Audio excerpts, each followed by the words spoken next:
Rog said to the battleship's artificial intelligence system, Captain Jack, full speed to Womir. Although it was impossible for the Supreme Intelligence to obtain a soul gem by offering a sacrifice, just in case, Rog still decided to personally make a trip to Womir to deal with or take away the paternity appraiser, Red Skull, who was guarding the soul gem. Just as he was heading towards Womir on the Golden Jack, a group of Carey Empire troops had already appeared on Womir, which was a place where humans were rarely seen. After Rog and Thanos, Overlord, both left Hala, Supreme Wisdom immediately sent the Carey army to Womir in an attempt to take the soul gem into their pocket. Because of the distance, it took a whole day for the Carey army, which was tasked with bringing back the soul gem, to arrive at Womir from Hala. At this time, the treasure-hunting team, composed of 3 Carey Empire battleships, had just arrived at the mountain peak where the soul gem altar was located. Chapter 592. Red Skull, the guardian of the soul gem, was now floating on the edge of the semicircular altar, overlooking the Carey Empire army at the foot of the mountain. Looking at this fully armed and high-morale army, he couldn't help but recall his own Hydra army at that time. Thinking of this, he sighed silently. Back in the day, he was considered a big shot on Earth. He had almost achieved his great dream of ruling Earth. At that time, he had people, money, and the Tesseract that was said to have unlimited energy. However, all of this was ruined by the man wearing a tight uniform and holding a round shield. If it weren't for that man, he wouldn't have been exiled to this godforsaken place by the Tesseract, and he wouldn't have been cursed by the soul gem and become like this. I want to go back to Earth. I want to eat Frankfurter again. I want to drink Bavarian white beer again. I want to drink pea soup again. At this time, Red Skull completely ignored the Carey Empire soldiers who were going up the mountain. His mind was full of his favorite German food. As a notorious ambitious man, Red Skull's ambition was once very big. But after being exiled to this damn place and being restricted to the vicinity of the altar, his ambition became the same as those who tried to search for the soul gems. He became a corpse buried in the ground. Now he has completely lost the idea of conquering the world. Compared to conquering the world, he wants to have a good German lunch, preferably the kind with unlimited supply of sausages and beer. He wants to eat the traditional German food that he once disdained and even regarded as a waste of time. It didn't take long for these Carey soldiers, who were armed with advanced energy guns of the Carey Empire, to come to the side of this not-too-wide altar. Because of the size of the altar, these Carey soldiers can't even reach the top of the mountain. Only the first few dozen people are qualified to set foot on the top of the mountain where the altar is located. If you want to get the soul gem, you need to sacrifice your true love. As long as you can push your true love off the altar with your own hands, you can get the soul gem. Red Skull ignored the energy guns behind him that were aiming at him and said silently, without looking back. Explaining the method of obtaining the soul gem to those who were heading to the altar was a curse given to him by the soul gem. Of course, the soul gem didn't forget to give him the ability to see through the identity of every visitor, so he could know who the descendant of every person who reached the altar was. If it were any other time, he might have followed the soul gem's requirements and displayed his paternity test abilities. But these heavily armed Carey warriors reminded him of his own Hydra soldiers, so he skipped the paternity test step and told them how to get the soul gem. Although he didn't look back, Red Skull was sure that these Carey warriors wouldn't dare to shoot at him, because these Carey warriors were just pawns of some big shot. After hearing Red Skull's words, the Carey warriors didn't move their guns away, but they revealed the same astonished expression. Not to mention that they were not sure whether what Red Skull said was true or not. Even if what Red Skull said was true, they had no way to complete the sacrifice now. No soldier would take their loved one on a mission. Even if they agreed, their commanding officer would not agree. This is a bit awkward. These Carey warriors don't mind giving their lives for the Supreme Wisdom, but that doesn't mean they are willing to sacrifice their loved ones' lives to complete the task of the Supreme Wisdom. Not everyone is as ruthless as Thanos, who can sacrifice their true love without blinking an eye. At this time, Rod didn't know what happened on the soul altar, but he was ready to go to the soul altar and not see Red Skull. The Supreme Wisdom has shown his desire for the Soul Gem. As long as he doesn't have a lazy cancer, he will definitely send troops to Womer as soon as possible. Even if Red Skull was taken away or killed by the Carry Empire's warriors, it would not be a particularly strange thing. Red Skull is just a side mission for him to go to Womer. What he really intends to do is to destroy the Soul Gem altar. Of course, this kind of thing may be a little risky for him to do. For example, encountering the resistance of the Soul Gem and so on. Therefore, he intends to borrow the power of the Power Gem and completely destroy the mountain where the Soul Gem altar is located. After all, only Infinity Stones can fight against Infinity Stones. Compared with the treasure hunting team sent by the Supreme Wisdom, Rog's luck was a little better. It takes a whole day to set off from Hara to Womer, but it only takes him 40 to 50 minutes to go to Womer. In addition to the relatively close distance in space, the most important thing is that the universe where he is located has an interstellar jump point to the universe where Womer is located. He only needed to jump once, and he would be able to reach the Womer star's domain. Then, he can take the Golden Jack and directly land on Womer. When Rog went to Womer at full speed, the Carry warriors on the Soul Altar also sent the information back to Hara that they needed to sacrifice their loved ones to get the Soul Gem. The news was sent back, but they didn't know when they would get the next instruction from the Supreme Wisdom. The universe is very big. If there is no star jump point, it will even be so big that it will make people desperate. Time passed little by little, just as the Carry warriors on Womer were patiently waiting for the next order from the Supreme Wisdom. The Golden Jack broke through the atmosphere of Womer and flew to the sky where the altar mountain was located. The Empire's warship? How did they come so quickly? Maybe they just happened to be carrying out a mission in the nearby universe? That makes sense. I wonder which officer's main ship is it. As the warriors of the Carry Empire, they certainly wouldn't be unfamiliar with the Empire's main warship. Although the warship they rode was also one of the main warships of the Empire, the strength of the main warship couldn't be lumped together. When the Golden Jack slowly descended and became clearer and clearer, these Carry warriors began to feel that something was wrong. This was the exclusive warship of the highest officer of the Accusation Corps. It was the main warship of the Empire that only Ronin was qualified to own. At this time, these Carry warriors finally remembered a piece of news that once caused a strong sensation in the Empire. The fourth Hokage of Earth defeated the Accusation Corps Supreme Commander Ronin and took away Ronin's warship. Chapter 593. The reason why these Kree warriors were so certain that the person who came wasn't the accuser Luo Nan was because before they set out, they just happened to hear the news of Luo Nan's right arm being destroyed by Thanos. The Kree Empire's famous powerful Luo Nan had his right arm destroyed by the crazy Titan Thanos in the plaza of the Supreme Wisdom's Palace. Even though not many people knew how Thanos and Luo Nan fought, the news of Luo Nan losing his right arm and Warhammer quickly spread. Ever since Luo Nan lost to Rog for the first time, his prestige within the Kree Empire had gradually declined. And when he lost to Rog for the second time on planet Sokka, his prestige within the army and among the people had reached an all-time low. If it wasn't for the Supreme Wisdom's trust in him, it was unknown whether he could continue to be the supreme accuser of the accuser group. Considering Luo Nan's current situation and his experience of having his warship stolen by Rog, these Kree warriors were 100% certain that the warship flying above their heads was the one that Rog stole from Luo Nan. Why did he come here? Did he also want the Soul Gem?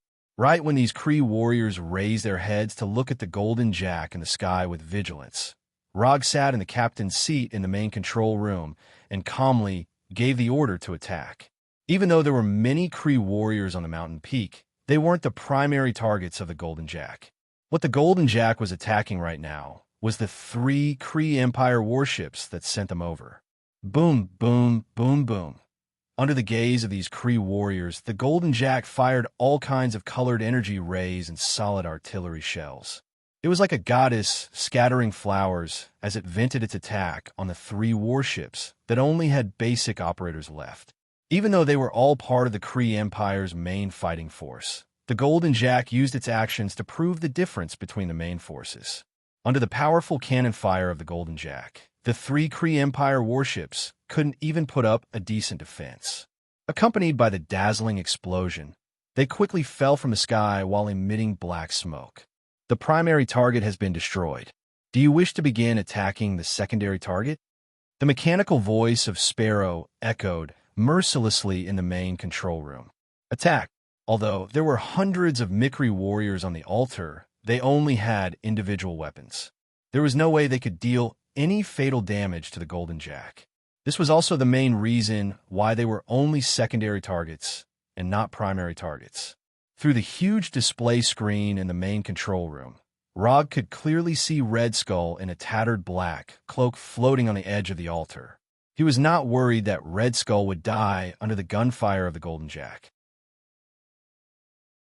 In the past, Red Skull might not have been able to withstand such a bombardment, but the current Red Skull could definitely withstand it. Now Red Skull is the guardian of the Soul Gem. Although the Soul Gem does not give him strong combat power, it is not a simple matter to kill him under the protection of the Soul Gem. Boom, boom, boom, boom, boom. The mountain where the Soul Gem altar was located was not very tall and majestic in the first place.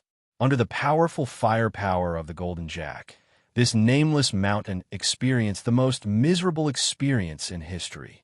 The mountain road was rugged, and the small mountain with rugged rocks suffered a fierce attack like a natural disaster. The flames of the explosion and powerful shock waves continued to light up everywhere.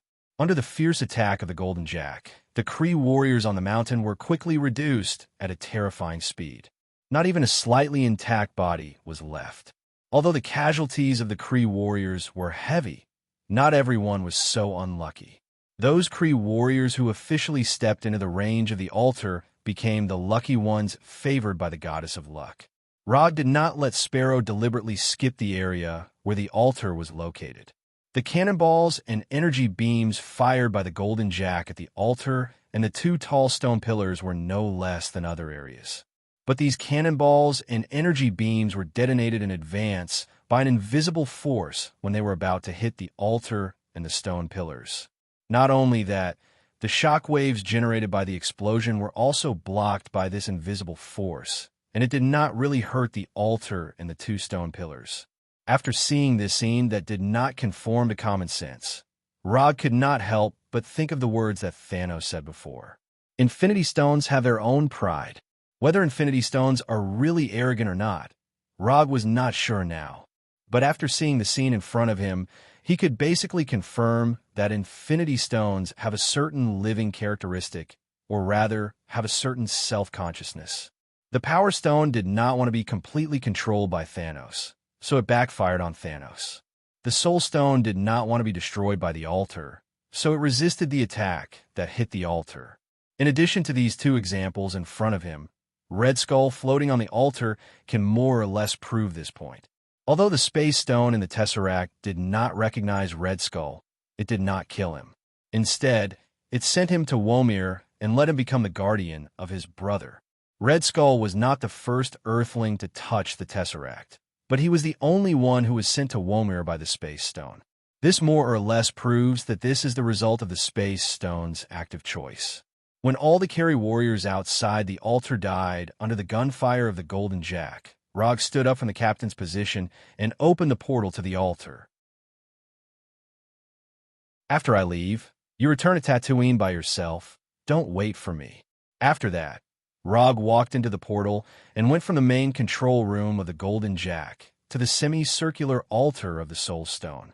He did not look at the Carry warriors when he officially stepped on the altar of the Soul Stone and went straight to the floating Red Skull. Tell me, where did I come from? Rog looked at Red Skull and said with an expressionless face. The Soul Stone gave Red Skull the strange ability to see the identity of all visitors, and it could even say the biological father that the visitor did not know himself. So Rog was curious whether Red Skull, who has the ability of paternity testing, could see his origin. The floating Red Skull slowly landed on the altar and looked at Rog in front of him seriously. After a dozen seconds, he frowned and shook his head. Can't see it. The strange ability given to him by the Soul Stone disappeared at this moment. It looks like you can't see it. Then I'm relieved, Rog said to Red Skull with a smile. Then, before Red Skull could react, his right fist wrapped in chakra slammed into Red Skull's face. Chapter 594. No one thought that after Rog finished asking, he would suddenly punch Red Skull.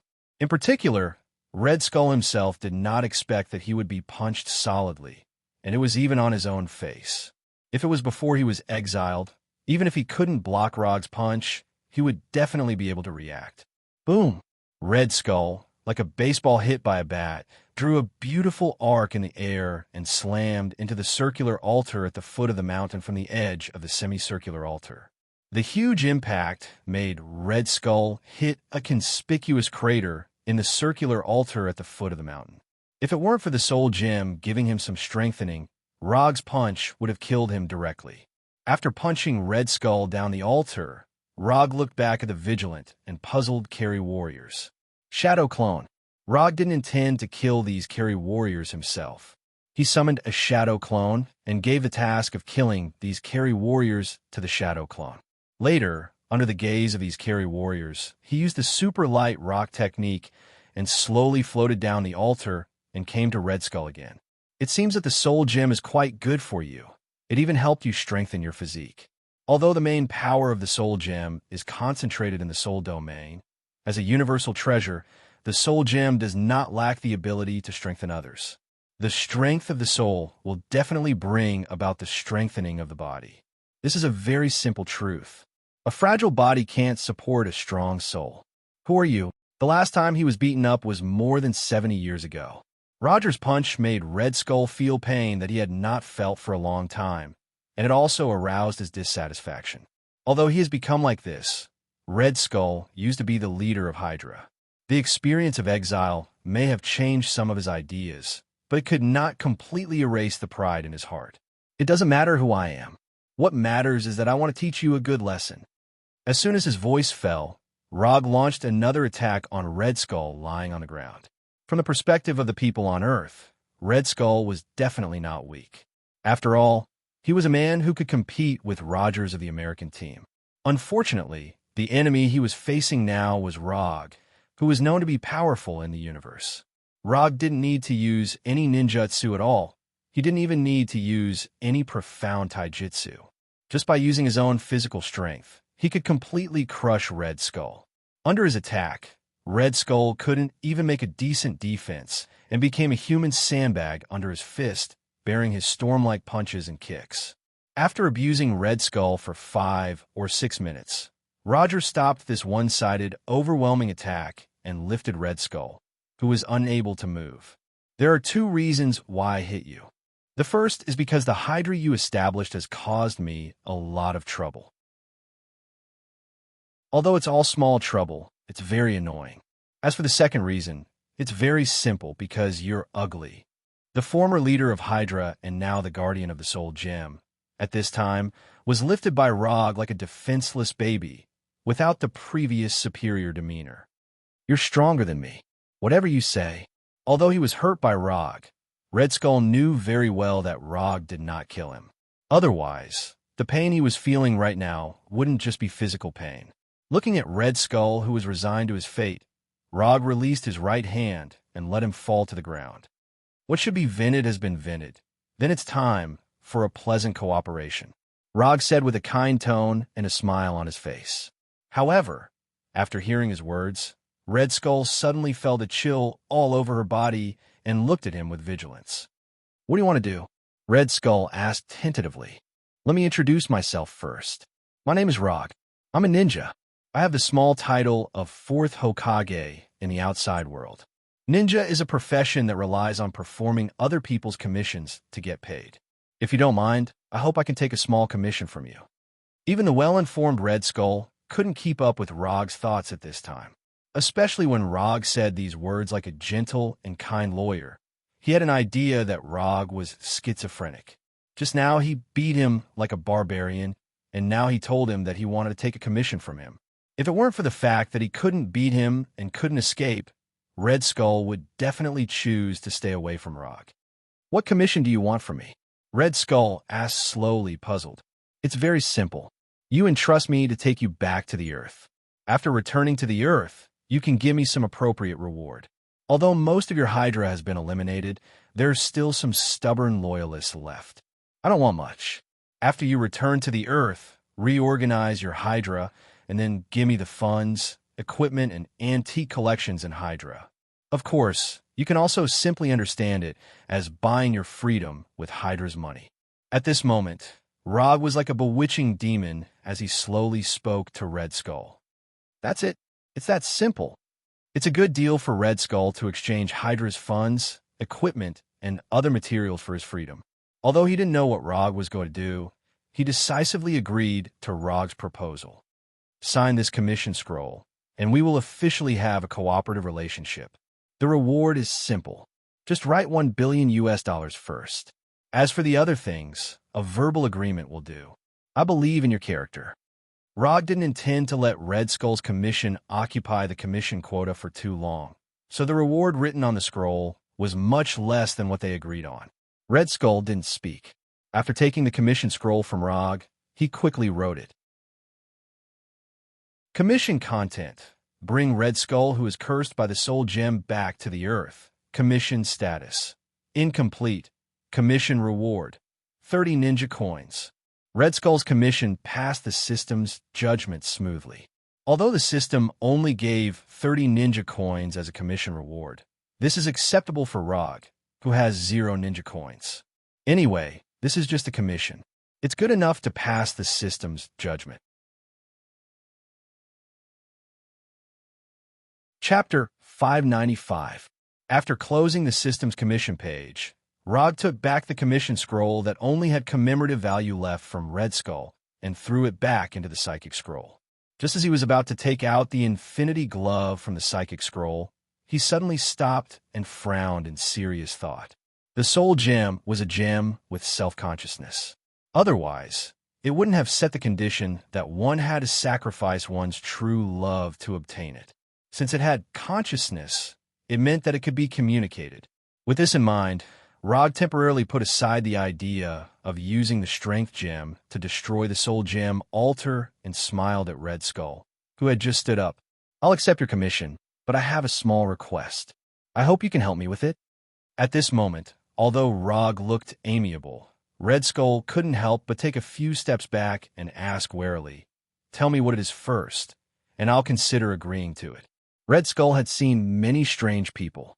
To a certain extent, he was a strange person himself. But from his point of view, Rog was the real strange person, a powerful and strange person with strange ideas. It's very simple. I hope you can tell the soul gem that I want to meet it and have a good chat with it. Chat with the soul gem?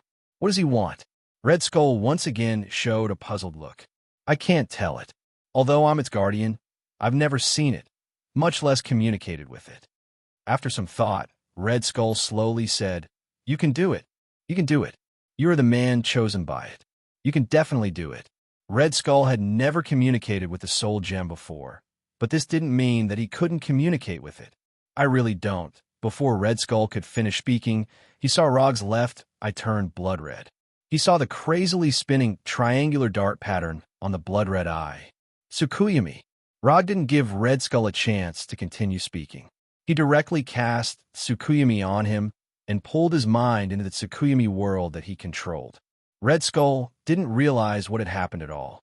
When he reacted again, he had already appeared in the Tsukuyami world with the red moon hanging high in the sky.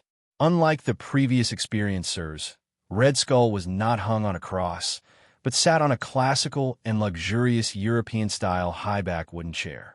In front of him, there was a long table with some classic German sausages and bread. Of course, there was also the German beer that Red Skull had been longing for. Rog sat on the high-back chair opposite the long table. He supported his cheek with his right hand and said slowly, "You should be familiar with these German delicacies. Try them. The taste should be quite authentic. I have a few restaurants in New York that specialize in German cuisine. The chefs there are all from Germany. The raw materials used in every dish are also shipped over via international flights every day. It's all for the sake of creating the most authentic German flavor.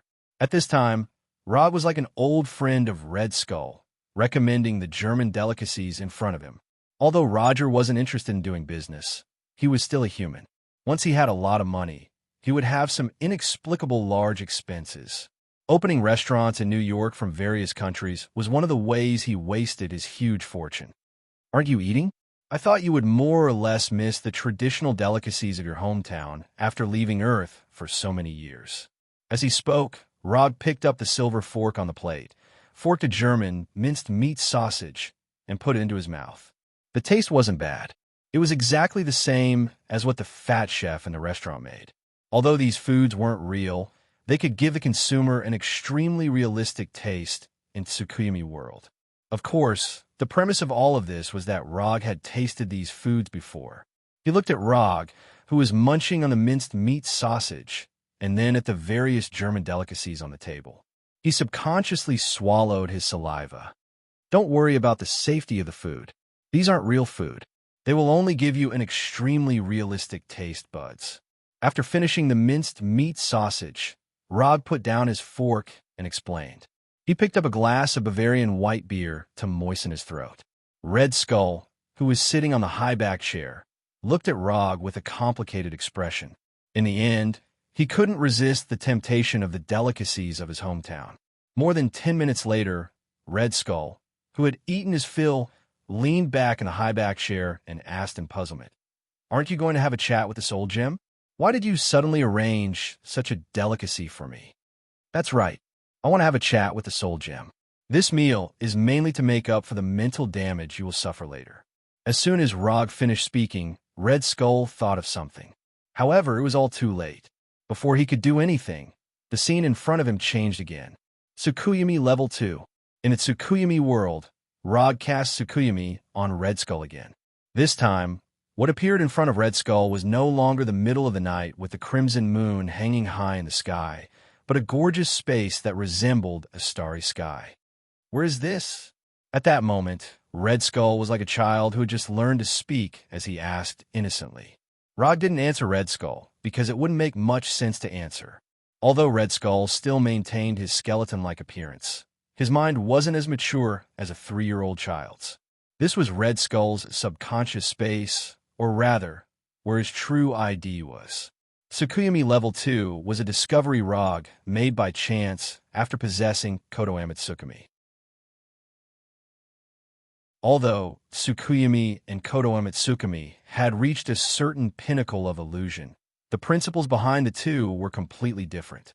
Tsukuyomi could pull the target's mind or consciousness into the Tsukuyomi space and give a target a physical experience in the Tsukuyomi space. As for Kodo Amatsukami, it could fundamentally change the target's views and concepts. In the beginning, Rog didn't pay much attention to the difference between the two. However, when he was having some academic discussions with Hinata, he suddenly realized that using Tsukuyomi in Tsukuyomi could achieve the effect of completely entering the target's subconscious like Kodo Amatsukami. After entering the target's subconscious space, as long as he grasped the correct method, he could completely change the target's concept from the subconscious level, allowing the target to treat the modified concept as his original concept. Although he had entered Red Skull's subconscious space, Rog had no intention of modifying or prying into Red Skull's subconscious. The reason he came here was to see the Soul Gem. Red Skull thought that he had no way of communicating with the Soul Gem, but in fact, when he obtained the Soul Gem's curse and obtained the paternity test ability, he already had the ability to communicate with the Soul Gem. However, he didn't know this.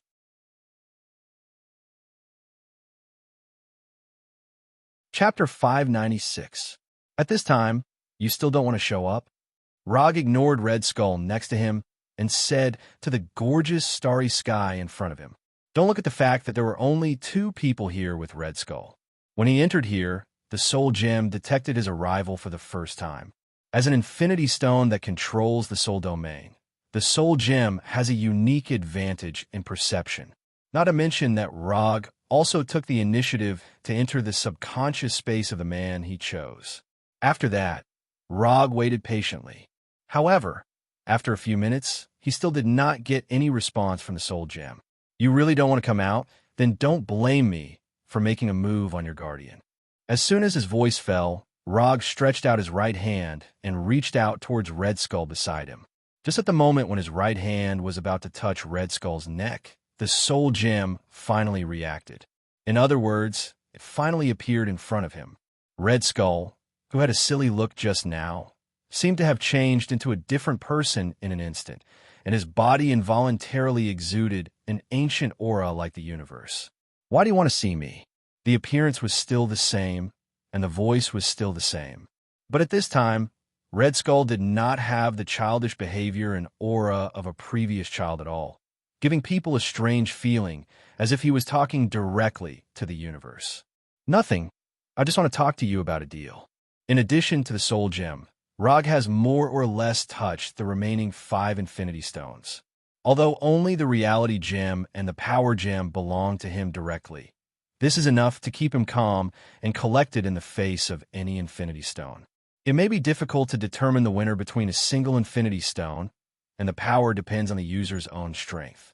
However, when 2 Infinity Stones cooperate with each other, they can definitely defeat any Infinity Stone without any suspense. This is the biggest confidence of Rog in the face of the soul gem. "Deal? You make it sound nice, but you just want power. Why do you have to use the excuse of a deal?" Obviously, the soul gem did not believe Rog's statement at all. "I can understand why you don't believe me. After all, you should have seen many people who covet your power. But I'm really different. I'm not too interested in your power. I just don't want you to fall into the hands of those who aren't on good terms with me. You could trust my judgment. If I don't like her, you shouldn't like her either," Rog said unhurriedly, with the reality gem and the power gem in hand. Whether the other infinity gems are in his hands or not is not particularly important to him. However, this did not mean that he would allow others to obtain the soul gem. This was not a matter of being greedy or overbearing. It was purely to avoid unnecessary trouble. After a few minutes of silence, the soul gem controlled Red Skull to continue. "Tell me, what is your so-called deal?" In the end, the soul gem relented and stopped rejecting Logue's request. "The deal I want is very simple. Your location and the method of the sacrifice will be known by a certain person that I don't like. So, I'm going to destroy your altar directly and completely eliminate the possibility of you being obtained by him. Of course, if you don't mind, I can also take you to Earth to meet your other brothers and let you have a good chat." As soon as Rog finished speaking, Red Skull in front of him exuded a very oppressive aura, fully expressing his dissatisfaction. "Destroy my altar? Take me to Earth? This is your so-called deal? Aren't you looking down on me too much?" If it weren't for the fact that Rog's soul could not be harmed in the subconscious space of Red Skull, the soul gem would like to let Rog taste the pain from the soul right now. After living for so long, it was the first time that he had encountered someone who dared to threaten him in this way to talk about the so-called deal with him. This was simply going too far. "Don't be so excited. The situation is actually not as bad as you think." Rog first calmed the mood of the soul gem, and then continued, "Your altar being destroyed is actually not a loss for you. Ask yourself, are you really willing to let those messy people borrow your power? So instead of using this way of sacrificing your true love to test those who covet your power, you might as well take the initiative a little bit and choose a user that you like and can see through. This is just like getting out of singleness. You can't expect to get out of singleness by staying at home. You have to take the initiative to go out and find ways to meet different people of the opposite sex. Then you may meet the destined soulmate. Otherwise, do you expect your destined soul mate to get to know you who stays at home through robbing? You're not a young man anymore. You can't always wait for others to come to you. Waiting passively will only make you wait for an unreliable scumbag." At this time, Rog was like an emotional expert, providing emotional advice to the single soul gem. Although he said a lot, in summary, it could be summarized in one sentence. That is, "I'm going to tear down your home and take you away while I'm at it." The soul gem did not expect that Rog would use this theory to explain the content of the deal. This made the soul gem, who had seen countless people, suddenly have a feeling that it had stayed in Womir for too long and could not keep up with the current era. Just as the soul gem was thinking about whether this deal was really worth it, Rog continued. After leaving here, you don't have to worry about being bored at all, and you don't have to face humans like Red Skulls who don't look particularly good all the time. Do you know, I have a good palace, and your good brothers, Reality and Strength, have a VIP seat in it. If you don't mind, I can also arrange a VIP seat for you. When the time comes, whether the three of you want to have a good chat or play Fight the Landlord, it will be very suitable. Of course, if you want to play Mahjong and are short of one player, I can also play a few rounds with you to pass the time. If you still want to see the rest of your brothers, I can also arrange an opportunity for you to meet. By the way, now except for you, your other brothers have a good place to belong. People are most afraid of comparison. I think Infinity Stone should be similar to Infinity Stone. You don't want to be the only single stone. Chapter 597. Although Soul Gem had existed for many times longer than Rog's lifespan, it was clearly far from being a match for Rog when it came to spouting nonsense. Men were most afraid of being told that they were inferior to others. Although Rog didn't know the gender of Soul Gem, from the fact that Soul Gem didn't reject being brothers with the Reality Gem, Strength Gem, and other gems, it was likely a man. At the very least, in terms of mentality and thinking, it was more like a man. After a few minutes of silence, Soul Gem finally controlled Red Skull again and said, I know you're talking nonsense, but what you said makes sense. The few of them can find a suitable home. There's no reason why I can't find one. I agree to your deal. I'll go to Earth with you. You don't have to destroy my altar. No matter what, this is my home. I don't like others tearing down my home. Soul Gem finally agreed to Rog's deal. However, only he knew the answer to whether it was because he didn't want to lose to other Infinity Gems or because he was tired of staying on planet Womir. However, none of this was important. What was important was that he was willing to leave with Rog. As long as Soul Gem was willing to leave, everything else was trivial. You definitely won't regret your decision today. There are now more than 7 billion people on Earth. I believe you will definitely be able to successfully find your soulmate. After saying that, Rog first dispelled Tsukumi double stare, allowing Red Skull's subconscious to return to the Tsukuyumi world. Then, he dispelled Tsukuyumi and allowed Red Skull's consciousness to return to his body. When Rog and Red Skull's consciousness returned to their bodies, the altar on the mountain peak shone with a gorgeous aurora-like light. These gorgeous lights followed the two huge rectangular stone pillars into the sky and flew into the huge round hole in the clouds. As the gorgeous light surged in, lightning-like silver-white light flowed out of the round hole in the clouds. When the silver-white light completely enveloped the entire world, Rog, who was in the circular altar below the mountain peak, suddenly felt an uncontrollable drowsiness. In the blink of an eye, he completely lost consciousness as though he had fainted. When he opened his eyes again, he saw the lavender, starry sky of Womir. At this moment, he was lying in a small puddle near the peak of the altar. The cold water instantly woke him up. This is without any hesitation. He raised his right hand and opened his tightly clenched right fist that was glowing with orange light. In the palm of his right hand, there was a yellow gemstone the size of a finger that was emitting an orange glow. Soul Gem. This was the Soul Gem that Thanos needed to sacrifice Gamora to obtain. Looking at the Soul Gem in his palm, Rog smiled with satisfaction. The third Infinity Stone was in his hands. Although the current Soul Gem was far from being able to recognize him, this was not important. Rog was not the kind of person who wanted both a person and a heart. As long as he could obtain the physical body of the Soul Gem, it would be enough for him. After looking at the Soul Gem for a while, he summoned the Infinity Glove and the Reality Gem from the Medium Scroll. After taking out the Power Gem from the Infinity Glove, he placed the Reality Gems, Power Gems, and Soul Gems in a row. Then, he used the ability that came with the system when he practiced Sage Mode. Inherent Enchantment, Shikatsu Forest. Just in an instant, the Shikatsu Forest with unbelievably rich natural energy appeared in front of him. Looking at the Taiha treasure vault not far in front of him, Rog directly disappeared with the flying thunder god and instantly came to the inside of the main hall of the Taya treasure vault. On the 12 display platforms in the middle of the main hall, the 6 display platforms on the right were placed with the Eternal Fire, Hellfire, and Surtur's Crown. Compared with the display platforms on the right, the 6 display platforms on the left were empty and had no treasures. The first one on the left, the Red Reality Gem. The second one on the left, the Purple Power Gem.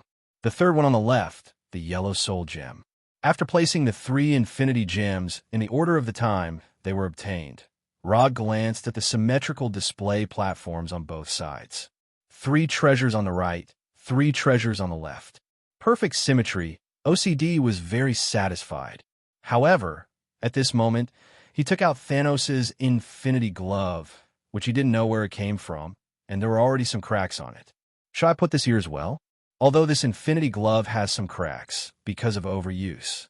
But in any case, this is the top equipment that can withstand the power of Infinity Gems.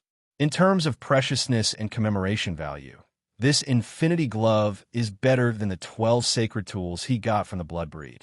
After thinking about it seriously for dozens of seconds, he finally gave up the plan to destroy the symmetrical display of the treasures in the main hall and place the Infinity Glove in the side hall where the 12 sacred tools of the Bloodbreed were located. After doing all this, he lifted the inherent enchantment, Shikatsu Forest, and began to sense the location of Red Skull. At this time, Red Skull was still on the circular altar at the foot of the mountain, silently waiting for Rog's arrival. Although he didn't know what Rog talked about with the Soul Gem, the vision that just happened in the sky proved one point. That is, the Soul Gem has reached a consensus with Rog. Since the big shots on both sides have already talked, then as a younger brother, he just has to wait patiently. It didn't take long for a hemispherical aurora-like energy shield to appear in front of his eyes. When the energy shield dissipated, Rog appeared in front of him. I have already talked to the Soul Gem, and you don't need to continue to stay here as an altar commentator. I'll take you back to Earth now. As soon as his voice fell, Rog put on the hanging ring and drew a circle in front of Red Skull. Within a few seconds, a portal connecting to Washington on Earth appeared in front of them. Let's go. After that, Rog took the lead to cross the portal, shining with golden sparks, and returned to Washington at noon. When Rog entered the portal, Red Skull in a tattered black cloak walked into the portal step by step. Back, finally back. Red Skull never thought that after being exiled by the Space Gem, he would be able to return to Earth one day. When Red Skull came to his side, Rog closed the portal that was consuming his magic power frantically. This is Washington. You should remember where this is. The direction of the gate is on your left. If you have nothing else to do, you can leave now. After you reorganize your Hydra, remember to transfer the $1 billion entrusted to me. This is my account number. You could transfer the money directly. The sooner the better. Don't take more than a month. After that, Rog patted Red Skull, who was looking up at the sky, left a flying Thor on him, and handed him a card with his bank account number. Although Hydra is a bit miserable now, $1 billion is not difficult for Hydra. As for how Red Skull will reorganize Hydra that once belonged to him, it is his own business, and Rog does not intend to ask. As long as Red Skull can transfer $1 billion and package Hydra's funds, equipment, antique collections, and so on according to the verbal agreement, he and Red Skull will be even.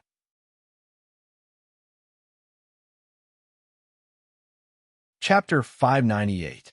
After Red Skull disappeared from his sight, Rog used quantum transmission to return to his office. Although in the eyes of the outside world, this is still the headquarters of Konoha's intelligence agency. But in fact, this is only a branch of Konoha's hidden village in the Washington area. Most of the personnel and equipment were transferred to Konoha's hidden village on the planet Tatooine. Except for the larger area and the more official personnel of Konoha, there is no difference between here and the branch of Konoha's intelligence agency in other cities. Sitting on his sofa chair that is said to be perfectly ergonomic, Rog silently thought about what to do next. The final battle with Thanos is scheduled to be in a year, and the God Tree will mature in half a year. This means that he needs to improve his Sage mode and Sharingan to the limit in the first half of the year. If possible, it is better to awaken Rinnegan so that he can enter the best state to take the chakra fruit. After completing these things, he can eat the chakra fruit produced by the god tree, so that his physique is infinitely close to the Otsutsuki clan and reach the peak strength of Otsutsuki Kagaya, who has the titles of Goddess of Uno, Shinobi World Creator, Ancestor of Chakra, and so on. At that time, he can really boast that, "I am the god of Shinobi." Of course, this process will not be easy, and there may even be some unimaginable accidents. But in any case, this is what he must do in the next year. Thinking of this, he opened the system's character panel and browsed his attributes. Host, Rod Profession, Ninja Talents, No Seal Technique, 7 Attribute, Chakra Kekkei Genkai, Manjikyu Sharingan, Mokutan, Byakugan, Dust Releasage Mode, Shikatsu Forest Sage Mode, Inherent Barrier, Shikatsu Forest, Jinchuriki, QB Resonance, 5, Non-Attribute Ninjutsu, Substitution Technique, Flicker Technique, Hold Technique, Transformation Technique, Shadow Clone Technique, Flying Thor. Second level, Rasengan Series, Summoning Technique, Tongue Seal 5, Attribute Ninjutsu, Fire Release, Water Release, Lightning Release, Wind Release, Earth Release Jinjutsu, Sharingan Jinjutsu, False Memory, Memory Seal, Dark Waktai Jitsu, Monstrous Strength, Hyuga Gentle Fist, Hashiman Tankido Jitsu, Tsukuyami, Kodoame Tsukumi, Forest Manifestation, Susanoo Sealing Technique. For Symbol Seal, Vajra Seal, Immortal Technique, Bright God Gate Chakra Quantity, 0, 85 jars, 0, 5 for Main Body, 0, 35 for Tailed Beast, Immortal Body, Senju Hashirama Immortal Body, 95% Development, Summon Beasts. Frank the Punisher, Edo Tensei, Bronski the Abomination, Fenrir the Great Wolf Artifact, Tatsuka Sword, 2 remaining uses, Yada Mirror, 2 remaining uses, Unconsumed Ninja Coin, 0. The system hasn't mastered all the ninjutsu he has mastered. After all, he has mastered too many 5 attribute release jutsu. If he had to display them one by one, his attribute panel would become very long. In addition, the system also didn't display any jinjutsu or jinjutsu that are integrated with other forces, such as Hell, Sage Mode, Might Suit, Susanoo, Reality Jinjutsu, and other jinjutsu. Looking at his current attribute panel, he couldn't help but recall the time when he had just crossed into this world. At that time, in his ninjutsu column, there was only one ninjutsu, Flying Thor. Relying on this Flying Thor, he accumulated ninja coins little by little, selected and exchanged the right ninjutsu, and strengthened his strength little by little. That was really a period of poverty. He didn't know why. When he recalled the experience of being a private investigator, an idea that was both intuition and foresight suddenly popped up in his mind. In the battle a year later, he will die. He will die in the hands of Thanos. For ordinary people, this kind of sudden idea may be just a random thought without any reason.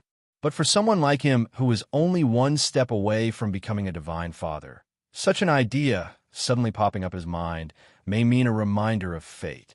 It shouldn't be, right? Rog frowned and pondered. After thinking about it seriously for more than 10 minutes, he finally gave up the deduction of the battle a year later. Don't think about it. If Thanos can really grow to the point of killing him in a year, it is also the ability of Thanos. Time passed day by day. Unknowingly, 3 months have passed since he returned to Earth. In the past 3 months, he has been practicing his Sage Body and Sharingan step by step, pushing them to the extreme little by little. More than 2 months ago, Red Skull transferred $1 billion to his bank account as agreed in the commission, which gave him a small amount of pocket money. In addition, Red Skull also sent the funds and equipment as agreed verbally, as well as some antiques. As for whether these were all in Hydra, he didn't delve into it and thought that Red Skull had fulfilled the promise. After the system sent the reward of Red Skull's commission, he accepted some commissions as a private investigator and re-experienced the detective career that he had just transmigrated to this world. Of course, when accepting and executing commissions, he used transformation jutsu to change his appearance and did not perform these commissions in the name of fourth Hokage. These commissions were not difficult at all, but they also provided him with a lot of ninja coins, which increased the number of ninja coins he had not consumed to 165. After having these ninja coins, he didn't go to the system to exchange anything, but saved all these ninja coins as he had previously exchanged ninja coins for Sharingan. Practice, execute commissions, continue to practice, continue to execute commissions. This was his main life for the past 3 months. During this period, he also took the time to fulfill his promise to the Soul Gem and took the Soul Gem to Asgard and Kamartaj, letting the Soul Gem see the Space Gem and the Time Gem once. He originally planned to see the illusion as well, but when he contacted Tani told him that the illusion had been lost for a long time. Yes, the illusion with the Soul Gem on his forehead has been lost. Although Fu Yin tried their best to find the illusion, unfortunately, they never found the whereabouts of the illusion. In addition to the disappearance of the illusion, Fu Yin also encountered a very troublesome thing recently. The blood race, who had been extorted by Rog for 12 sacred tools, actually brought their ancestor Cain back to the world. Not only that, but the blood race also appeared in the eyes of the world, completely breaking their commandment of seclusion. He didn't know what those blood race were thinking, but after the appearance of Cain, they took the initiative to provoke a battle with Fu Yin. What's even more surprising is that Fu Yin actually lost. Fu Yin lost in the hands of Cain. If it wasn't for the fact that Tony managed to get a few divine weapons that heaven had left behind on Earth, the Avengers would have been gone by now.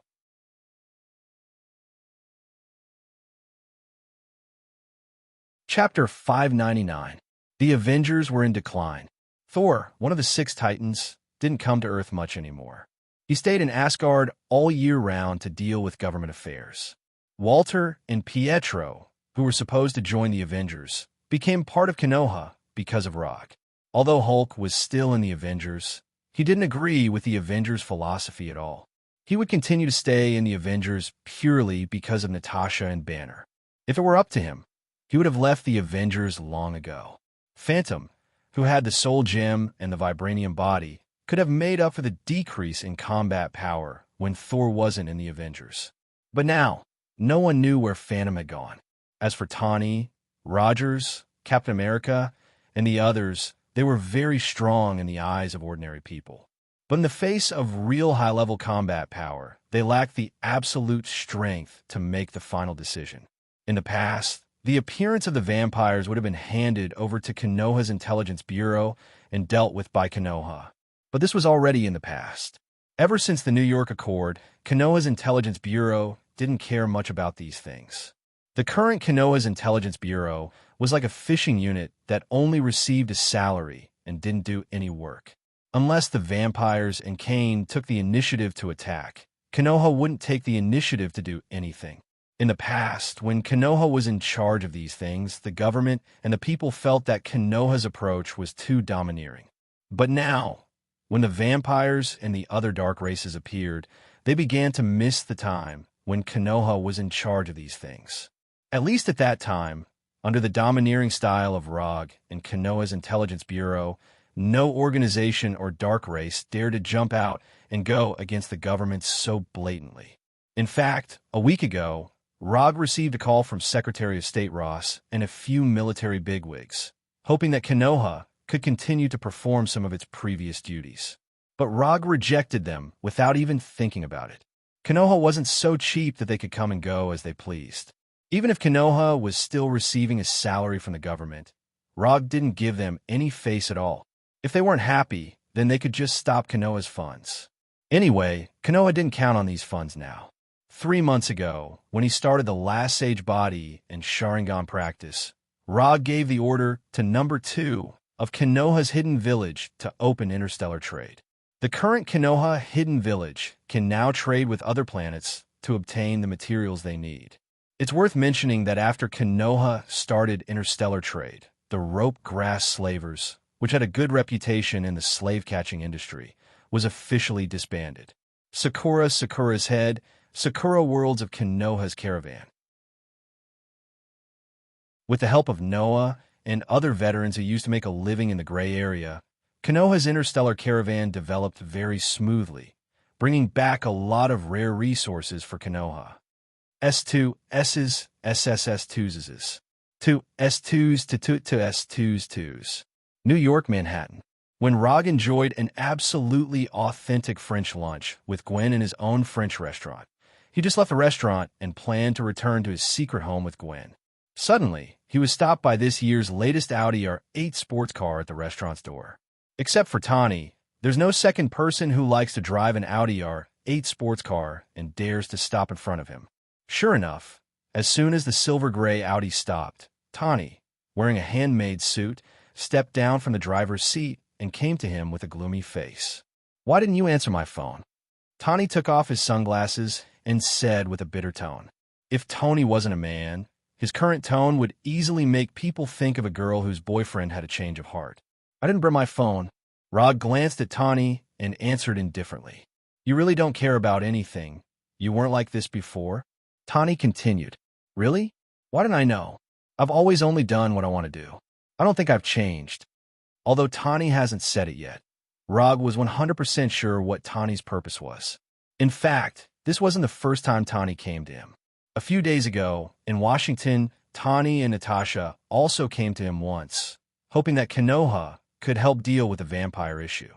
Last time, it was indeed the bastards from the capital and the military who were wrong, but I hope you can help deal with the vampire issue this time for the sake of our past friendship. You also live here. You don't want to see corpses with blood sucked dry every day on the streets. Although the number of vampires was small, after taking the initiative to start a war with the Restoration Alliance and the government, the vampires always had an absolute advantage.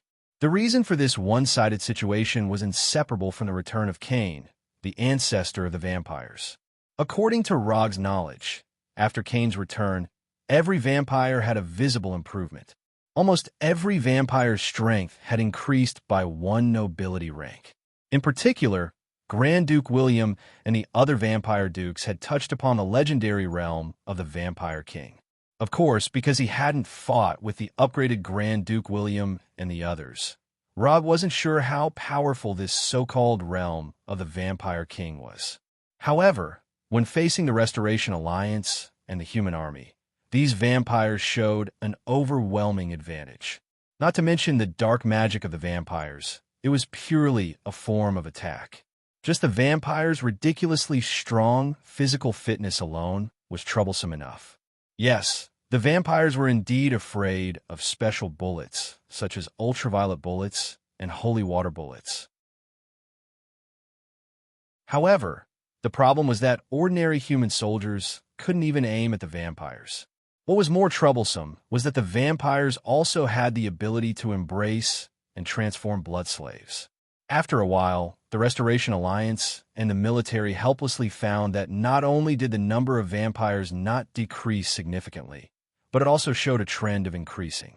With Cain, the ancestor, the third of the 6 precepts of the secret party, the descendant precepts had completely disappeared. Every day, a large number of ordinary people were transformed into vampires and blood slaves.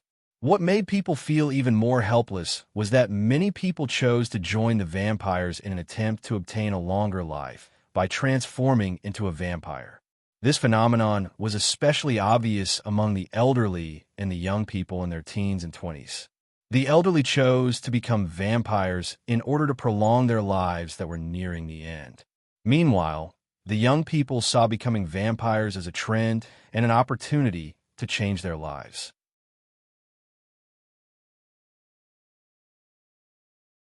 Chapter 600. Although the vampires were far from perfect creatures, under the temptation of ultra-long lifespan and extraordinary power, many people still took the initiative to throw themselves into the arms of the vampires and gave up their human identity. And these humans who joined the vampires also became the most troublesome target for the Avengers and the military. First of all, I don't care what the UA becomes. Even if this place becomes the country of the vampires, it doesn't have much impact on me. You should know very well that I'm not an American. In fact, until now, I've been using a fake identity bought from the black market, so I have no obligation to help this country. Secondly, if you come to me as a friend, I'm happy to help you once, just like you helped me before. But if you come to me as the person in charge of the Avengers and an American superhero, then I can only say sorry. Okay, I've said what I wanted to say. If you don't have anything else, I'm leaving. After that, Rog pulled Gavin next to him and turned to leave. From the perspective of friends, Tawny was indeed a good friend. But there was one thing he never realized. Tawny received a traditional American-style elite education, and his way of thinking and behavior had a very obvious American style. If Rog was also an American, he might agree with him. But unfortunately, Rog was not an American, and he had no feelings for this country. Watching Rog and Gavin go farther and farther, Tawny sighed helplessly, then drove his latest Audi R8 sports car and disappeared at the end of the street. Are you really going to ignore the vampires incident this time? I heard from Dad that there have been a lot of vampires in New York recently, and many workers on the night shift have been attacked. Gavin asked cautiously, "What? You want me to attack these vampires?" Rog stopped, turned to look at Gavin, and asked slowly, "I don't know. I hope you can protect more people, but I'm afraid you will get hurt. I saw Hulk's news. The vampire ancestor Cain is very strong." Gavin whispered with a tangled expression. "Don't worry. If I attack, Cain will be the one who gets hurt. Don't forget, I'm the fourth Hokage, the strongest ninja on Earth." As he spoke, Rog stretched out his right hand and patted Gavin's head. He also saw the news about Hulk that Gwen had just mentioned. After knowing that Hulk had been injured by Cain, he secretly went to the Avengers headquarters to meet Hulk. How should he put it? Cain was indeed quite strong. He had defeated the entire Avengers, including Hulk, by himself. But after communicating with Hulk, he found out why Hulk and Fu Lien had lost so badly. The reason was simple. It was a one-sided suppression on the level of magic. Whether it is Hulk who has mastered the Hashman Tawny, Tawny who has an Iron Man armor, or Rogers who can fight with anyone for a while, they're all typical physical attack heroes. In front of Cain, whose dark magic is superb and whose physical fitness is incomparably strong, they could not exert their proper combat power at all and were defeated by Cain with an absolute advantage. Although magic can be called another science that has not been mastered by humans, magic is actually quite unsolvable without mastering the same system of abilities. A simple example is that if Rog threw Hulk into the mirror dimension space, then even if Hulk mastered the Hashman Tawny, he would never be able to come out in a short time. Without enough countermeasures and countermeasures, magic is so unsolvable. Therefore, Hulk and Fu Lien's loss to Cain was not unjustified. And according to Hulk, Cain had the opportunity to quickly deal with them at the time, but Cain held back and did not kill them. It was precisely because of Cain's mercy that Tawny had the opportunity to bring the heaven weapons that had always been considered antiques to repel Cain and the other vampires. Why Cain held back on Fu Lien, Rog did not know. But one thing he was sure of was that Cain and the vampires were deliberately controlling the situation, and they did not let things develop to the level of a disaster and a race war. Except for the cities in the United States, there was no case of vampires attacking humans in other countries. All of the vampire attacks were concentrated within the borders of the United States. Furthermore, the scale of the attacks was not considered large, far from the scale of a large-scale war. In fact, the scale of the attacks was not even as large as the previous two battles between Roger and the military. Don't think too much. If things really develop to the point of no return, I will definitely go to Cain and talk to him. No matter what, I'm still a human. After temporarily dispelling Gwen's worries, Rog returned to his secret nest in New York with Gwen. Time flies, and unknowingly a week passed. After accompanying Gwen for 2 or 3 days in New York, Rog returned to Konoha Hidden Village on Tatooine and began his cultivation again. Sage Mode development progress, 100%. After more than 3 months of cultivation, he finally raised the development of his Sage Mode to 100%, allowing his Sage Mode to reach the same level as Hashirama. The complete development of his Sage Mode brought him 3 significant changes. The first is the increase of chakra. Coupled with the QB chakra he can currently borrow, his total chakra has officially surpassed Hashirama's, reaching 1 pillars. Among them, the amount of chakra that belongs to him is 0. 7 pillars, and the amount of chakra that he can borrow from QB is 0. For pillars. The second change is that his Manjikyu Sharingan has officially been upgraded to the eternal Manjikyu Sharingan. In fact, after he obtained the Sage Mode, the side effects of Manjikyu Sharingan have been suppressed to a minimum, and there is no overuse of it that will cause blindness. But after he fully developed his Sage Mode, his Manjikyu Sharingan was upgraded to the eternal Manjikyu Sharingan. However, unlike the eternal Manjikyu Sharingan in his memory, his eternal Manjikyu Sharingan did not bring any changes to his pupil tattoo. He wasn't too conflicted about this. The reason is simple, because his eternal Manjikyu Sharingan was forcibly upgraded through Hashirama Sage Mode, not by transplanting other people's Manjikyu Sharingan. The third change brought about by the complete development of his Sage Mode is related to Mokutan. He doesn't know if it's because Hashirama's Sage Mode can perfectly match Mokutan, but after developing his Sage Mode to 100%, he found that using Mokutan doesn't consume much chakra. Compared with before, the amount of chakra he needs to use Mokutan is reduced by about half, and he has more detailed control of the plants he creates.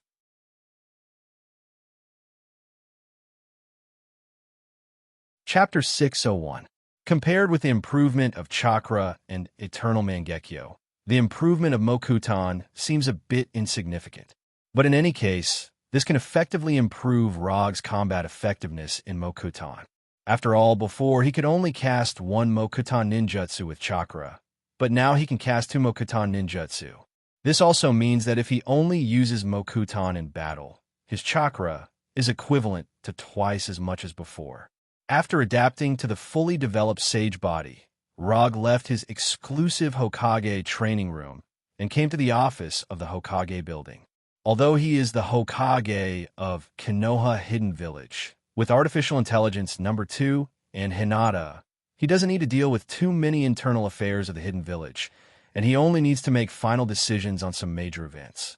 Just when he finished dealing with a few village affairs and planned to return to his mansion to have a good rest, No. 2's mechanical synthetic voice suddenly sounded in his ear.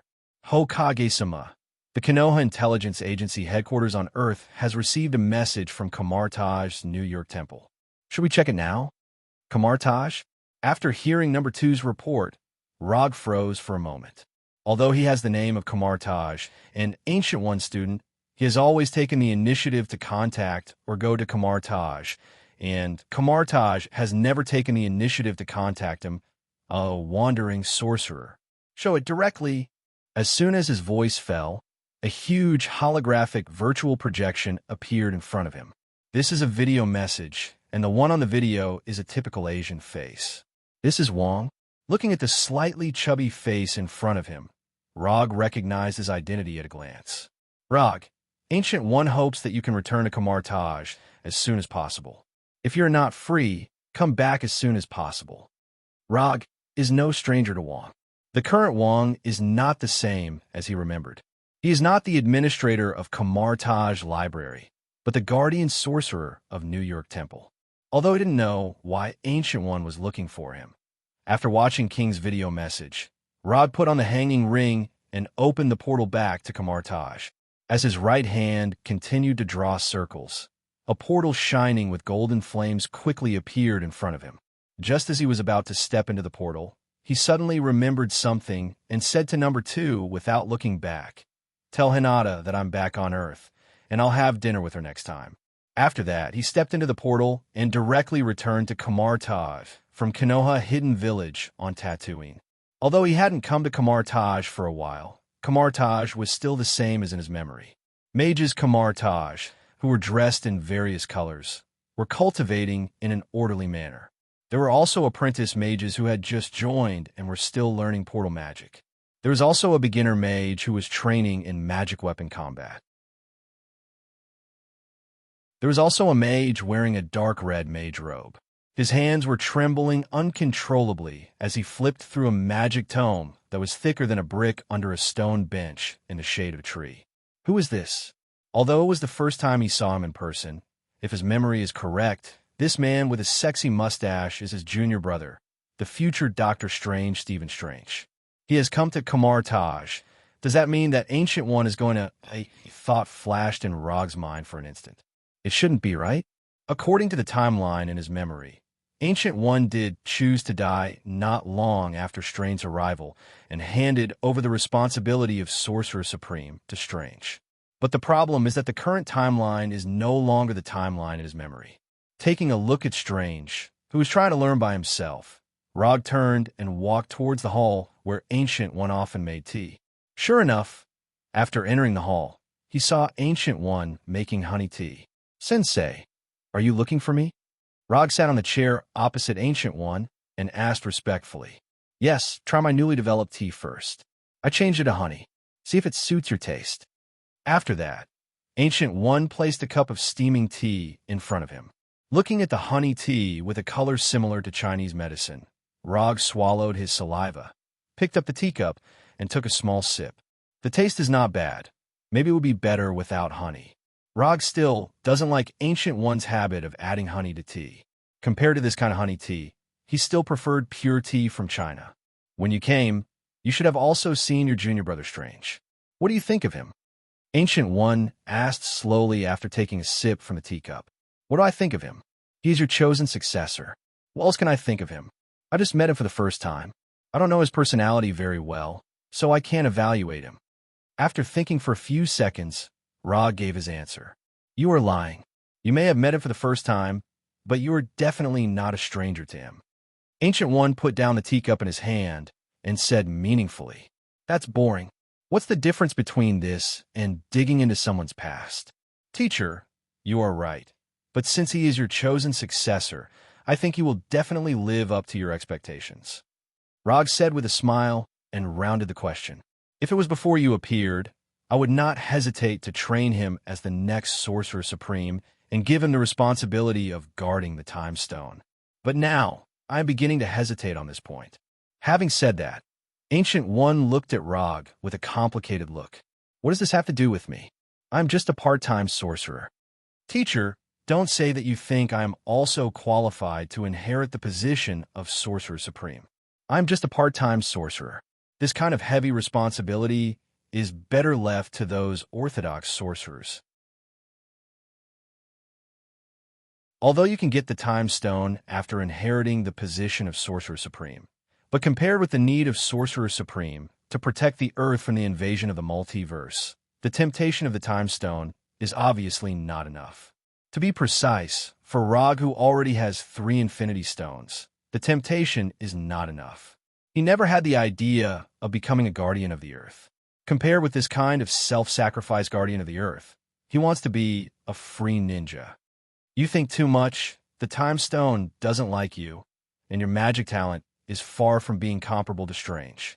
As you said yourself, you are only suitable to be a part-time sorcerer." Ancient One shook his head with a smile and picked up the bamboo fan that he carried with him. "What do you mean, teacher?" Rog asked. "I asked you to come over this time in the hope that you can guide Strange and let him increase some actual combat experience.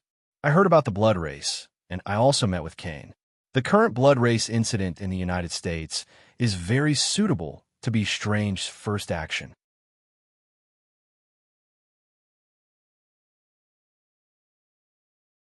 Chapter 602. You want me to guide Strange? Teacher, are you kidding me? Before coming to Kamar Taj, Rog thought about why Ancient One was looking for him at this time. He guessed a lot of reasons, but he didn't guess this. What? You don't want to? Ancient One waved his bamboo fan gently and said unhurriedly, "It's not a matter of whether I want to or not. It doesn't make sense. I am a ninja. You want me to guide a sorcerer, and he is also your designated heir. Isn't this a joke? And aren't you worried that after being guided by me for a while, Strange will become as overbearing and arrogant as me?" If it was anything else, Rog might have agreed directly. After all, Ancient One is his teacher. But asking him to guide the future Doctor Strange is a bit too difficult for him.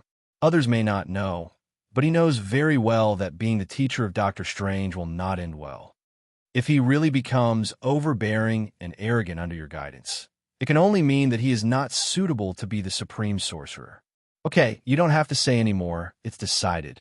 Or do you think that you can compete with me now that you have 3 Infinity Stones? Having said that, a provocative and threatening expression appeared on Ancient One's face. Okay, you win. How would I dare?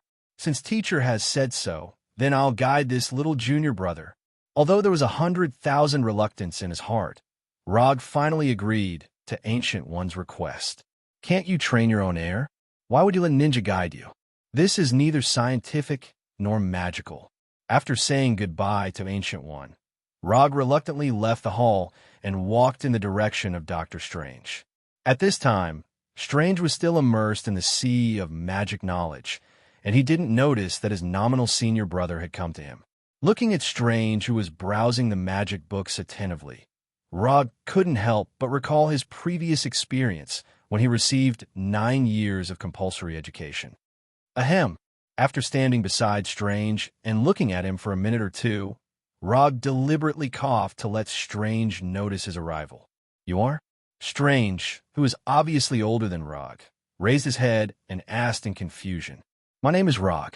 You might have seen me on TV or in a newspaper before, but it doesn't matter. What matters is that I'm also a student of Ancient One. According to seniority, you should call me Senior Brother. Rog quickly introduced himself. Rog? You are that Rog. Strange felt that Rog looked familiar just now, as if he had seen him somewhere before. After hearing Rog's self-introduction, he immediately reacted. The 4th Hokage, the director of Konoha's intelligence agency, the man who destroyed Wakanda. That's right, it's me. Don't look at me like that. I don't eat people, and I'm not a psychopathic murderer.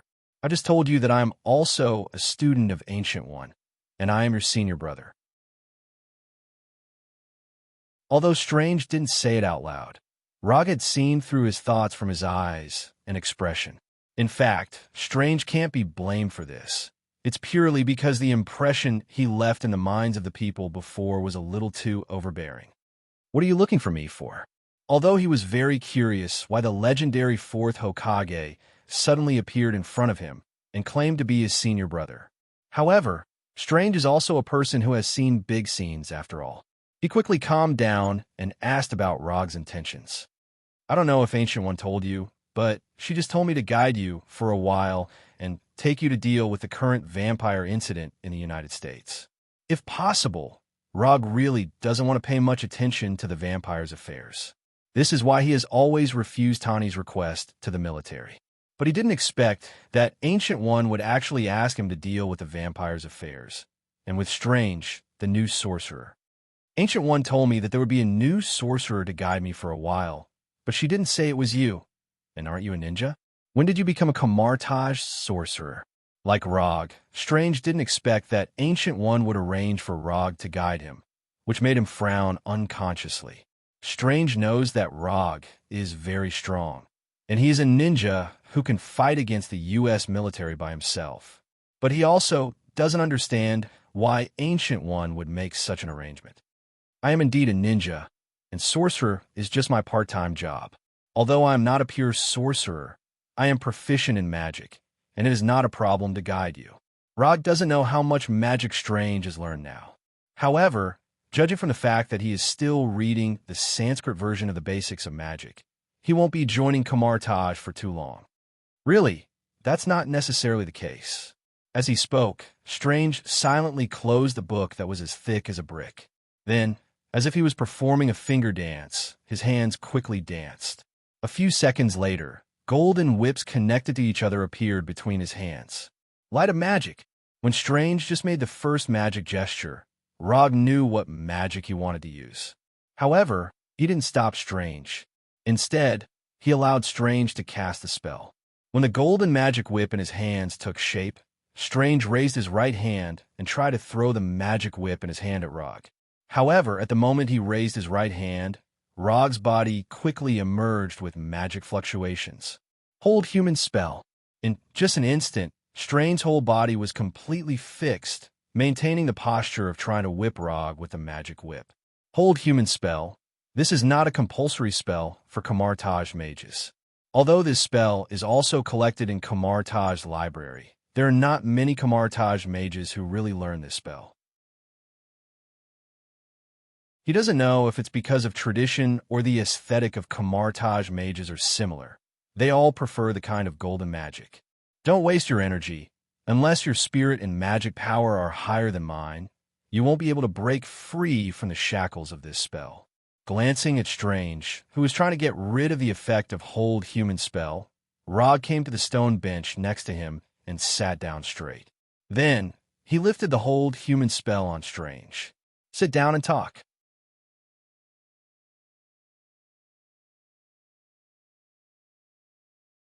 Chapter 603.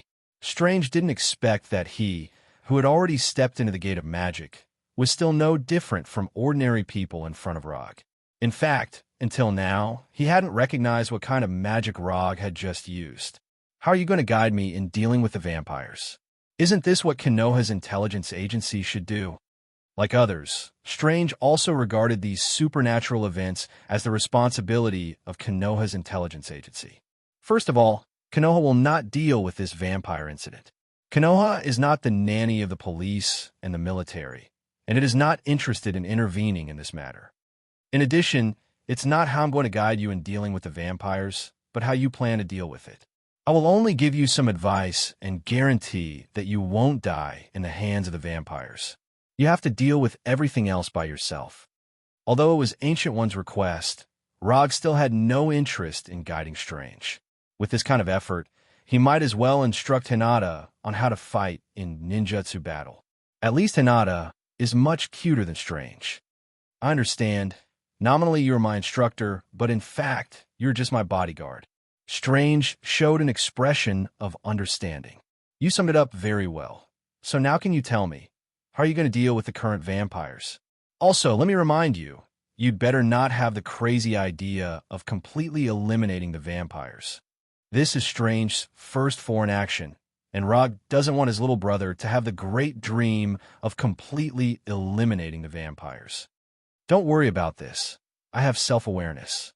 In the next 10 minutes, Strange roughly described his ideas to Rog. Although he has been staying in Kamartaj recently, he is no stranger to the vampires in the United States. Kamartaj is indeed a mage organization, but this does not mean that Kamartaj will be completely isolated from the world. In fact, Kamartaj has many of this year's latest technological products. Most of them were sent by Konoha under Rog's arrangement. For example, Sony's latest game console. Since you already have an idea, then let's follow your plan. After saying that, Rog put on the ring and drew a circle in front of Strange. In a few seconds, the golden portal back to New York was completely formed. Do you have anything else to pack? If you don't, you can leave now. Before entering the portal, Rog turned around and asked Strange. No. After Strange put away the magic book on the stone table, he followed Rog into the portal. Rog didn't take Strange to Konoha's New York branch. Instead, he took Strange directly to Konoha's New York temple. This time, it's a private job, so he doesn't intend to use Konoha's power, and he doesn't need to use Konoha's power. The two of them had just passed through the portal and arrived at the New York sanctum when Wong, holding a one-handed staff, hurriedly appeared at the staircase on the second floor. After seeing that it was Rog and Strange, King put away the staff in his hand and walked down from the second floor. Then, he asked in confusion, "Why are you here?" Ancient One arranged some tasks for the two of us. Rog didn't tell King what their specific task was. King is just the guardian sorcerer of New York Sanctum. As long as the Bloodbreeds are not crazy enough to attack New York Sanctum, then this matter has nothing to do with King. Then help yourself. If you want to use any magic tools, you could go to the exhibition hall on the second floor to get them. Of course, the premise is that the magic tool is willing to let the two of you use it. After saying that, King, who had a staff around his waist, walked directly towards the door. It's just lunchtime now, and the Fat King doesn't want to miss any of his lunches. If you go out for lunch, help pack two back. When King was about to leave the sanctum, Rog stopped him and psychically took out his wallet from the psychic scroll. After handing a few $100 bills to Queen, he took Strange to the second floor of the sanctum.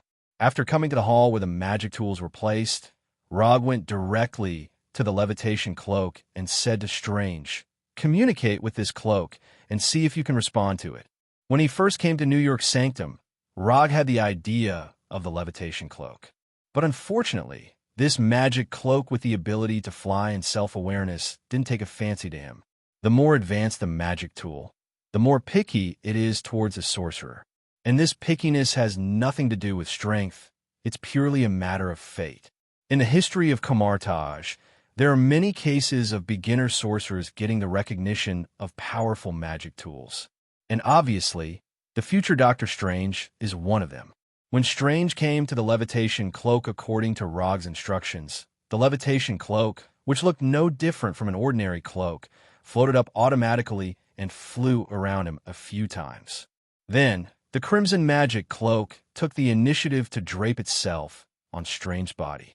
When the time came to the early hours of the morning, Rog and Strange, who had a good rest, left the New York sanctum under the cover of the night.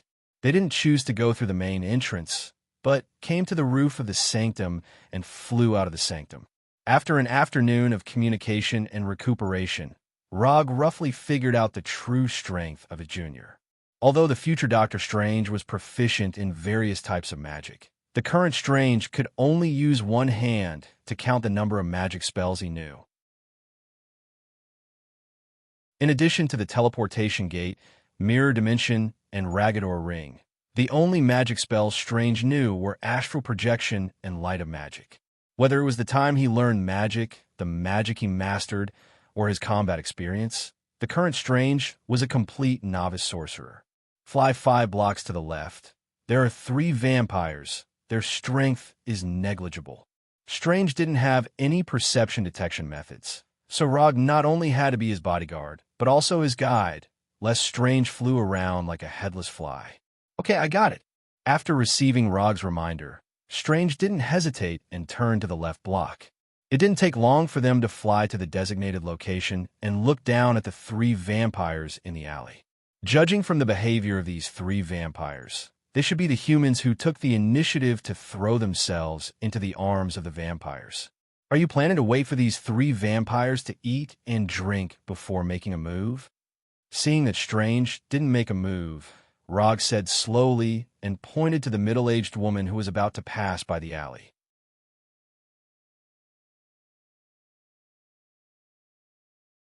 Chapter 604. Strange looked in the direction of Rog's finger and saw a plump middle-aged woman holding a brown shopping bag tightly. Obviously, this is a lady who has just finished her night shift. He doesn't know if those vampires forgot to carry out rookie training, but these newly transformed newborn vampires like to attack ordinary people who have just finished their night shift in the middle of the night. But after thinking about it, this is quite normal. After all, these newborn vampires can't grow to the point where they are not afraid of the sun in a short time. Therefore, night and early morning naturally become the most suitable time for them to hunt. Will they really attack that lady? Strange asked a very newbie question. Otherwise, or do you think the 3 of them deliberately gathered in the alley to have a fierce game of landlord? If Strange was not his junior brother, and this was a direct request from Ancient One, Rog really had a plan to turn around and leave. But Strange can't be blamed for this. Although he is now a sorcerer, not long ago, he was a neurosurgeon who saved people with a scalpel in his hand. It was indeed a little too difficult for him to mentally prepare himself to kill right now. According to the walking speed of that lady, you still have 1 minute to mentally prepare yourself. If you still can't make up your mind, that lady will become a corpse that dies of excessive blood loss in front of you. Although vampires suck blood, unless they encounter extreme circumstances, vampires generally do not suck all the blood of the target. And in many cases, vampires do not suck blood to maintain their own survival, but just to satisfy their own perverted desires. For example, they enjoy the look of fear shown by humans before death, or kill humans to prove their strength, etc. I see. After speaking, Strange, wearing a floating cloak, began to fly towards the dark alley where the three vampires gathered. Be careful of being bitten. Rog did not forget to give some safety advice to his junior brothers. When Strange flew towards the three vampires, Rog landed on the roof of a nearby building and sat on the edge of the rooftop to observe Strange. Although Strange was a doctor before, he was now a mage who had received Kamartaj's basic mage education. He did not stupidly land in the alley. Instead, he quickly waved his hands and prepared his first spell. This was the mirror dimension. Not bad, not too stupid. Just by looking at Strange's gesture, Rog recognized the magic he intended to cast. Although Rog wasn't sure why Strange wanted to increase his home field advantage, or because he didn't want the next battle to affect the innocent bystanders, he still gave a good evaluation. He didn't get nervous because it was his first battle, and he didn't lose his judgment because he was outnumbered. Just based on these 2 points, Strange was much stronger than the others. Of course, this could also be related to his previous occupation. After all, neurosurgeons were a profession that required absolute calmness. After preparing the spatial mirror in his hand, Strange instantly increased his flying speed and fell into the alley like a meteor. Then, he slammed the mirror space magic that he had already prepared on the ground. In the blink of an eye, the unique spatial fluctuations of the mirror dimension swept through the alley like a hurricane and finally enveloped the entire street. When the unique spatial fluctuation of the mirror dimension arrived in front of him, Rog, who was sitting on the roof, reached out his right hand at lightning speed. It was as if he had broken an invisible glass, causing the space in front of him to fold strangely like broken glass.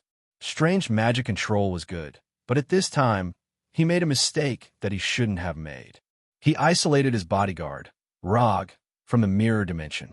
So Rog could only do it himself, and let himself enter the mirror dimension that Strange unfolded, lest he really become a bystander. The three vampires who were waiting for their prey in the alley didn't expect that what they were waiting for was not a prey that could give them a full meal, but a mage with a golden circular magic shield in both hands. Ragador Ring, Kamartaj's compulsory magic. Like the ninja school's three-body technique, Ragador Ring was also a spell that wasn't difficult to learn, but had a large range of use. Watching Strange and the three vampires staring at each other, Rog unhurriedly retrieved a bottle of Iced Fatty's Happy Drink from his medium scroll and started drinking leisurely. Novice Mage vs. Newborn Vampire. This seemed to be a coincidence, but in fact, this was the result of Rog's deliberate choice. There were more than just these three vampires active now. There were also vampires closer to New York's Holy Temple.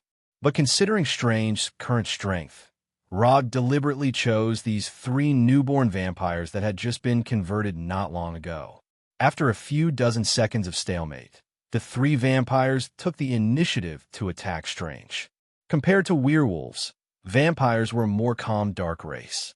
But this was only limited to those vampires who already had a noble title.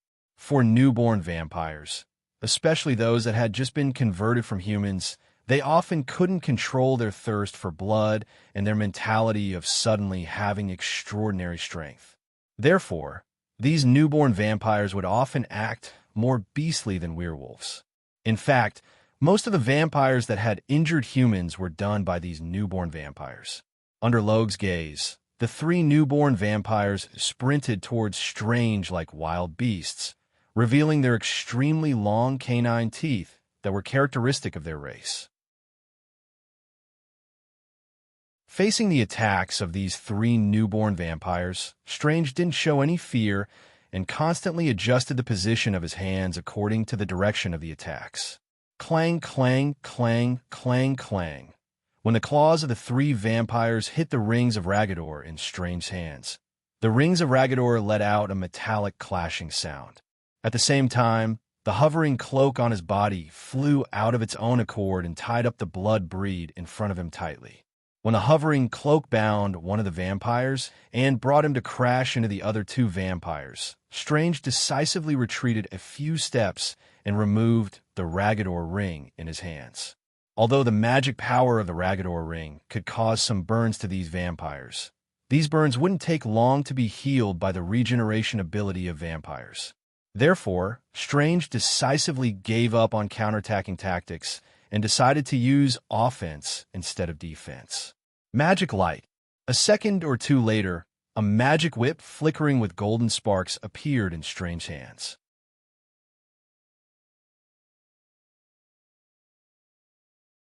Chapter 605. In the minds of most people, mages were a group of people with weak physiques. But Kamartaj mages were a bit different. Among the many mages, Kamartaj was one of the few mages who would make close combat a compulsory course for newcomers, and also had a certain requirement for the mage's physique.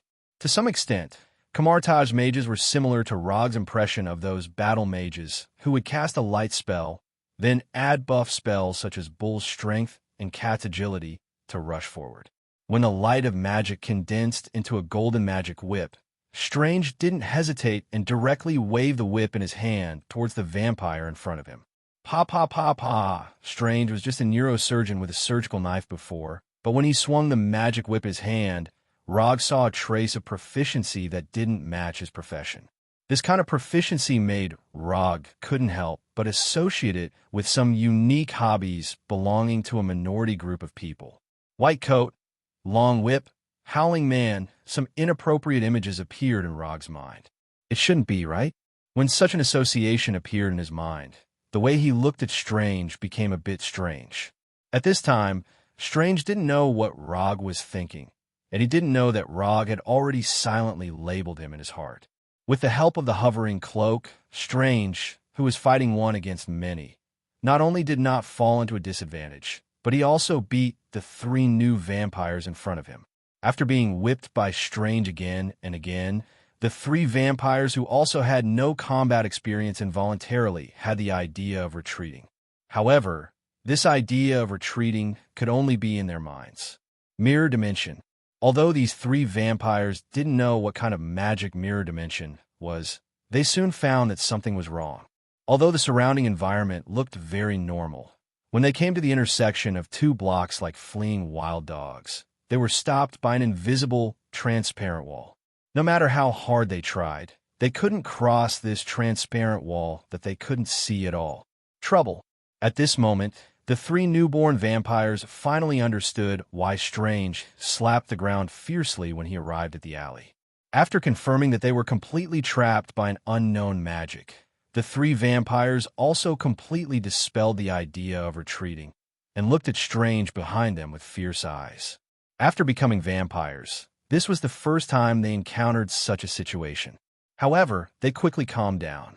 It's just a human who has mastered some extraordinary abilities. Don't be too arrogant. Vampires are the strongest. After exchanging glances with each other, the 3 vampires attacked Strange again. Although the magic whips condensed from the light of magic would make them feel a burning pain, it was far from threatening their lives. Moreover, the vampires were born with powerful regenerative abilities, which gave them enough confidence in fighting Strange. Isn't it just a burn? I don't care. However, the 3 vampires soon discovered that they had underestimated Strange. Just as they madly ran towards Strange like mad dogs, Strange, who was wearing a hovering cloak, flew up to the air more than 20 meters above the ground. If flying up was just to avoid the attack of the 3 vampires, then Strange following action was equivalent to sounding the death knell of the 3 vampires. Just as the 3 vampires looked at Strange in the air helplessly, Strange removed the magic whip in his hand and put on the necessary tool for casting teleportation gate magic. After putting on the ring, Strange drew a circle in the air. In a few seconds, a golden circular teleportation gate with a diameter of several meters appeared on the ground where the 3 vampires were standing. The teleportation gate, flickering with golden sparks, quickly took shape, and the 3 vampires standing on the ground quickly fell under the influence of gravity. The teleportation gate Strange opened wasn't a teleportation gate to leave the mirror dimension space, but a teleportation gate in the air. Is he planning to kill the 3 vampires? Seeing Strange open the teleportation gate under the feet of the 3 vampires, Rog couldn't help but think. However, it turned out that he had somewhat underestimated his junior brother. Although Strange opened the other side of the teleportation gate in the air of the mirror dimension space, he didn't have the intention to kill the three vampires. When half of the three vampires' bodies fell into the teleportation gate, Strange didn't hesitate at all. His right hand suddenly pulled, as if he was pulling a non-existent pocket, and the teleportation gate with a diameter of several meters instantly shrank and disappeared. Chi! Bright red blood splashed everywhere, and the three vampires who fell into the teleportation gate seemed to have been cut in half at the waist. Their upper body and lower body were instantly separated. To a certain extent, what Strange did was indeed similar to being cut in half at the waist. However, the tool he used to cut in half at the waist wasn't an ordinary weapon, but the omnipresent and incomparably powerful spatial force. Using the formidable power of the spatial restoration gate, Strange easily completed the purpose of cutting in half at the waist. Being instantly cut in half at the waist, whether for humans or vampires, was a heavy blow that their lives couldn't bear. The only difference was that after humans suffered such a heavy blow, it wouldn't take long for them to report to the Grim Reaper. Vampires, on the other hand, could hold on a little longer. Vampires were born with a powerful regenerative ability, but at this time, not only could it not heal their injuries, but also became the source of their pain, greatly prolonging their suffering time. Well done! Although Strange teleportation gate cutting in half at the waist was not amazing, considering that this was his first battle and that he faced three vampires at once, his performance could be regarded as excellent. When Strange severely injured the three vampires, Rog, who was sitting on the edge of the roof and watching the show, used flight to fly to Strange's side and patted him on the shoulder with gratification. Well done! However, you have to remove the roots when cutting weeds. Letting them die as soon as possible is also a kind of mercy. As soon as his voice fell, Rog raised his right hand and summoned three small clusters of hellfire on his index, middle, and ring fingers. He casually waved his hand, and these three clusters of hellfire, which were only the size of a fingertip, flew like bullets towards the three vampires who were howling in pain on the ground. The moment the hellfire touched the three vampires who only had their upper body left turned into ashes in the blink of an eye, completely disappearing.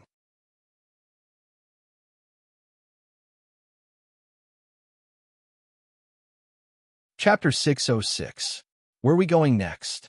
After Rog finished destroying the corpse, Strange lifted the mirror space that enveloped the entire block and turned to Rog and asked, "Keep flying forward, and you will meet your second opponent." Rog sensed a little and gave Strange a new direction. Okay. With that, Strange took the lead and flew forward. The battle just now didn't consume much of his energy, and after officially completing his first battle, he had an idea to test the limits of his current strength. Although he didn't say this idea out loud, Rog saw his plan at a glance. Rog also had this idea in the past, and what he did was even more excessive than what Strange did. Rog remembered that at that time, he went directly to a Russian mafia and broke into the mafia's headquarters with a knife, rescued the kidnapped hostages, and then accepted the mafia's property. That commission didn't get much ninja coins, but it opened the idea of increasing his side business. It was also from that day on that he began to gradually develop the habit of never failing to act. Under the bright moonlight, Rog and Strange flew quickly through the air like two ghosts, flying towards the fourth unlucky vampire. Although he was Strange Guide at this time, in fact, this late-night hunting plan was entirely Strange's own idea. According to his explanation, he would first use these low-level vampires to improve his combat experience, and while attracting the attention of the vampires, he would eliminate the vampires in New York little by little. As long as he can maintain a stable elimination efficiency, then the high-level vampires in New York will focus on him. At that time, he can get rid of the person in charge of the vampires in New York and finally eliminate all the vampires in New York. Generally speaking, there is no problem with his plan. The only uncertainty at present is what kind of strength the vampire in charge of New York has. However, because his current guide is Rog, he can basically ignore this. Even if the vampire in charge of New York is the legendary vampire ancestor Kane, Rog has absolute confidence in protecting Strange. If he wants to kill Strange in front of him, even if Ancient One does it himself, he may not be able to do it. This has nothing to do with whether he can beat Ancient One or not. It's purely because New York used to be his home ground. Although his main residence has now moved to Washington, there are still hundreds of flying Thor techniques left behind by him in New York. New York is his flying Thor home ground. After flying for more than 10 minutes, Rog and Strange met their second target of the night as they wished. To be precise, it was the second vampire. He was different from the 3 newborn vampires, although the one in front of them was also a newborn vampire who had just transformed from human into a vampire. The power of his blood was stronger than the previous 3 combined. Just by looking at the power of his blood, this newborn vampire had already reached the point where he was about to become a noble. Noble, Marquis, Count Noble. This was not only the division of strength among the vampires, but also a reflection of their status. When the vampires still abided by the precepts of seclusion, any vampire can get a title that belongs to them. The only difference is that some vampires advance faster, while some vampires can only rely on their long lives to accumulate experience to improve their title little by little. Brandy Johnson is very satisfied with his current life, or to be precise, he is very satisfied with his life after becoming a vampire. After the vampires appeared in the human world, Brandy Johnson realized that this was an opportunity to completely change his life. While most people were still wary of the legendary blood breeds, he did everything he could to find a blood breed in New York. He, who had taken the initiative to approach them, had almost become the vampire's food. However, after he groveled and expressed his admiration and yearning for the great blood tribe, he obtained the opportunity to receive the embrace from this blood tribe. To some extent, he can even be regarded as the first human in New York to take the initiative to embrace the vampire. Although it was shameful to give up the identity of a human, his sacrifice allowed him to see the hope of changing his life. After accepting the embrace and becoming a blood breed, he displayed an extremely high talent. In just a few months, he grew from the lowest level of vampire to only 1 step away from becoming a baron. Even his father, who gave him the embrace, was shocked by the talent he displayed. As long as he maintained his current hunting and feeding efficiency, it would take him at most half a month to raise the blood power in his body to the point where he could be promoted to a baron. He would become a true noble vampire with a title and be recognized by the clan. Yes, as long as a vampire had a title, he would be recognized by the clan. He would not be seen as a servant or slave. Before he became a vampire, Brandy Johnson had been a young man who had a bright future ahead of him. However, real life taught him a lesson time and time again. If you didn't have a prominent background, if you didn't have the absolute talent to look down on others, if you didn't have the support of superior, then no matter how hard you try, you will never be able to break those invisible, intangible, but real, unspoken rules. Brandy Johnson also fantasized about using hard work to change his not-so-outstanding background and family background. Unfortunately, in a capitalist society where money was paramount, the harder he worked, the faster his boss could get the latest Ferrari. Not to mention the fact that his credit had been stolen by his flatterer colleague, and that his longtime girlfriend had thrown herself at his sports car driving friend. In a series of melodramatic but real events, he was in despair. However, just as he was considering whether to take the initiative to end his clown-like life, the vampire appeared. Although a few months had passed, he still couldn't forget the scene when he became a vampire. His fat boss and flattering colleague knelt in front of him and begged for mercy. He also couldn't forget the fear and regret on his ex-girlfriend's face when he sucked her blood dry. Of course, he also couldn't forget the scene of the sports car friend who he once regarded as a confidant, but who appeared on his girlfriend's bed, crying in pain when he broke all 4 of his limbs. That cry was extraordinarily pleasant to hear. Thinking of this, a morbid smile appeared on Brandy Johnson's face.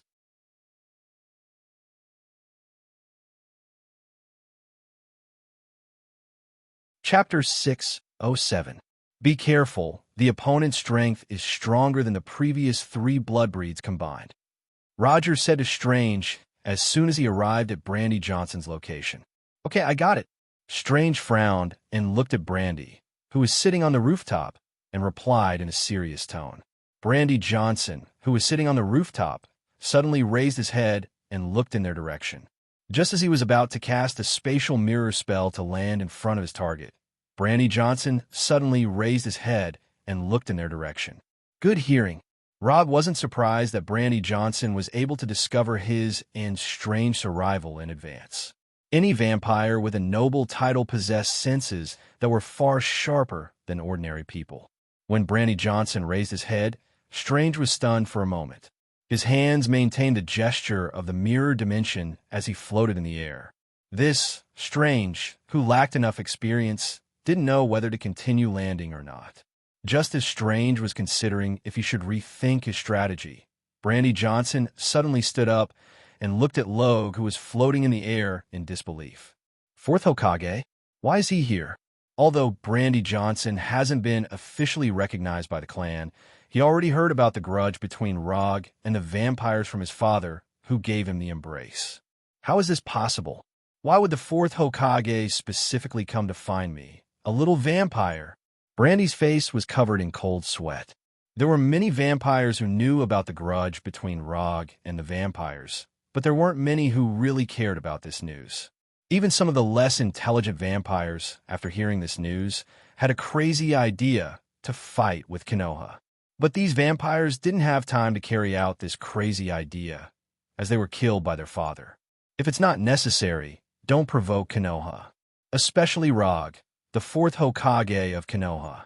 Although this wasn't an official order, those vampires who dared to violate it didn't live to see the moon the next day.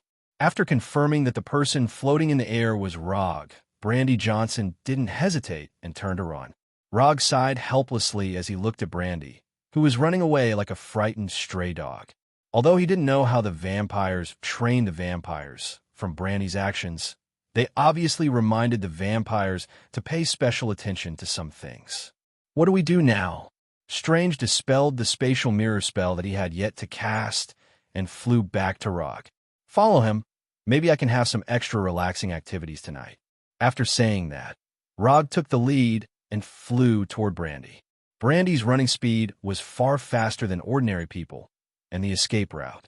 But in front of Rog, who has the ability to fly in chakra, his escape was declared a failure. Rog and Strange followed behind him, like 2 hunters stalking their prey. How could this be? Could it be that they found out that I tortured and killed my ex-girlfriend and friends? Didn't they say that as long as I don't provoke Konoha, Konoha's people won't come? Brandy, who was running frantically, thought about the possibilities in his mind. But he would never have thought that the reason why he met Rog tonight was purely a coincidence. After flying for nearly half an hour behind the running Brandy, Rog and Strange came to an abandoned factory. In order to prevent Brandy from noticing that he was following them, Rog even cast a group invisibility spell on himself and Strange to conceal their figures. Under the gaze of the 2 of them, Brandy Johnson carefully walked into the factory that had been abandoned for a long time. When entering the factory, Brandy didn't forget to look up and look around to make sure that Rog didn't follow. When Brandy's figure disappeared behind the back door of the factory, Rog stopped Strange, who was about to land on the roof of the factory. There are a lot of vampires in there, and some of them have titles. After going in, your target is still the guy who ran away just now. As for the rest, I'll take care of it. Although there were a lot of vampires in the factory, for Rog, there was no difference between one vampire and a group of vampires. Even if there were 8 vampire dukes in the factory, he had absolute confidence in dealing with them. Okay, Strange had no objection to Rog's arrangement. It was only after experiencing a real battle that he began to realize just how powerful Logue was.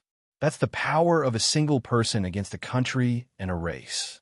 When Rog landed at the gate of the factory, Strange controlled the floating cloak to slowly land behind him and immediately cast Light of Magic, condensing a shining golden magic whip in his hands. Don't be so nervous. The strongest vampire inside is only a Viscount. Rog glanced at Strange, then walked into the abandoned factory without any lights, as if he was taking a stroll after a meal. Generally speaking, vampires usually gathered in private manors or five-star hotels and other high-class places. However, not every member of the Blood Clan had the financial resources to maintain their so-called nobility. Living for a long time didn't mean that one would have a lot of wealth. Even among the vampires with titles, there were many who couldn't take out millions of USD. Wait a moment, I'll use the magic you know to deal with these guys. If you're interested, you can learn a little. But my fighting style might not be suitable for you, so you don't have to bite the bullet and learn it. Just observe it. Strange only had 5 spells at his disposal, and only 4 of them could be used in battle. Although the out-of-body magic wasn't absolutely impossible to deal with enemies, the timing to cast it was rather harsh, and it wasn't suitable to be used as a regular combat method. Okay. Strange answered silently, still maintaining the magic whip in his hands. Then I'll teach you the first lesson now. In a dark environment, you need to avoid exposing your position as much as possible. After saying that, Rog pointed at the magic whip in Strange's hand that was constantly emitting golden light. After hearing Rog's reminder, Strange froze for a moment, then removed the magic whip in his hand. Without the light emitted by the magic whip, the surrounding environment instantly dimmed. The second lesson: distance is the key to determining the outcome of a battle. If the enemy is far away from you, then what you need to do is to find a way to close the distance between you.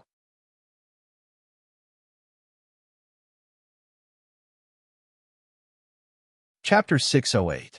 Distance. Strange repeated and then nodded, indicating that he understood. Although he already gave a reply, Rog felt that he still didn't understand. Since this was the case, then he would use an actual case to prove it. Rog put on the ring and began to cast a portal in front of Strange. Unlike the previous portals, the portal he opened this time wasn't big, only a few dozen centimeters in diameter. What was even more unusual was that the portal he cast this time was extremely fast. In less than a second, he opened up a portal above his right hand. Looking at this unreasonably small portal, a puzzled look appeared on Strange's face. However, he soon understood Rog's plan. Almost at the moment when the portal was formed, a vampire standing in a corner of the factory fell into the portal that suddenly opened under his feet. F***CK. The vampire didn't realize what happened and fell into the portal as if he fell into a lake. The entrance of the portal was set by Rog at the feet of the unlucky vampire, and above his right hand was naturally the exit. When the unlucky vampire fell from the portal that was only a few dozen centimeters in diameter, Rog stretched out his right hand and grabbed the vampire's neck. Then his right hand suddenly exerted force. Crack! The crisp sound of bones breaking was heard. This vampire with amazing recovery ability didn't even have time to see Rog's face before his neck was broken. If this was a vampire with a noble title, then even if his neck was broken, he wouldn't die on the spot. The power of blood in his body was enough to repair the wound on his neck. Unfortunately, this vampire was just a newborn vampire, and the power of blood in his body was so weak that it was almost negligible. This is actually similar to the 3 vampires you used the portal to cut in half. The key is that the casting speed is fast enough, so fast that the target can't react in time. Your casting speed is not bad. Without increasing your casting speed, reducing the size of the portal can effectively reduce the time it takes to form. After throwing away the lifeless vampire in his hand like garbage, Rog turned his head and explained to Strange. Strange is someone who will become a supreme mage in the future. His magic talent is far above Rog's. But when it comes to killing, Rog is at least several levels higher than him. Although the vampire whose neck was broken by Rog was just a newborn vampire, Strange was still shocked by Rog's understatement. For some reason, in his view, the scene of Rog killing the vampire just now had an indescribable casual and natural flow, as if it was drinking water and eating. Is this the difference between a professional and a non-professional? Strange couldn't help but think. The use of the portal is far more than what the book said. If you're interested, you can study it yourself. Rog said as he walked inside the factory. At the same time, he was thinking about the next guidance. Very quickly, he came up with the next subject for strange guidance. I see that you're quite familiar with the magic light. Then, I'll tell you some of the combat essentials of this magic. Rog, who was walking slowly, suddenly stopped and turned his head to Strange. Look carefully, don't blink. As soon as his voice fell, Rog once again cast the portal magic. The blood breeds in the factory immediately reacted when the blood breeds suddenly fell into the portal beneath their feet and disappeared. While Rog was explaining to Strange, these vampires showed their innate speed and agility and quickly changed their position. But in front of Rog's chakra perception, their stealth movements were meaningless. In the blink of an eye, another portal with a diameter of tens of centimeters was formed and appeared under the feet of a vampire. In the next second, this unlucky guy fell from the portal in front of Rog. Light of magic, blade form. The moment this vampire was about to land, Rog's right hand swung out like lightning. Under Strange's gaze, a golden magic blade instantly appeared in Rog's right hand. Then, with lightning speed, it slashed across the vampire's neck. One slash decapitated. When a golden radiance slashed across the vampire's neck, the magic blade instantly disappeared. This vampire's head was thrown high into the air and fell heavily to the ground. Rog said slowly, light of magic can be condensed into various forms of weapons. For example, I prefer to condense it into the form of a katana that is convenient for slashing. Simply put, this is a magic that uses magic to condense a physical weapon. It doesn't matter what form the weapon is condensed into. The important thing is to not let the enemy prepare in advance, and the speed of the attack has to be fast. You like long whips? That's not a problem, but you'd better not let the enemy know in advance. Otherwise, they can make corresponding preparations in advance, such as quickly approaching you to avoid the whip's most effective attack range. Know what form of weapon can exert the greatest power at what distance, and can quickly change according to the actual situation. This way, this magic can exert the greatest power. Rog patiently explained, fearing that Strange didn't understand something. In fact, this kind of thing could be understood by Strange in future battles. But since he accepted the task of guiding Strange, he would naturally do his best to help his junior grow up. Understood. Although Rog was a mage taught by Kamartaj, Strange found that Rog's understanding of light of magic was completely different from his. In Rog's eyes, light of magic was a close-range weapon arsenal, and he found that no matter what kind of magic Rog used, he would try to pursue the instant effect as much as possible. In this regard, he was completely different from Kamartaj's fighting instructors. Not only did Kamartaj's mages like glittering magic, but they would also deliberately maintain the golden effect, as if they were afraid that others couldn't see it. But Rog was completely different. He seemed to hate these golden effects. There's nothing much to teach about mirror dimension. It's just a matter of the size and casting speed. You can slowly study this by yourself and strive to achieve instant effect. A spell that could be cast instantaneously was a good spell suitable for battle.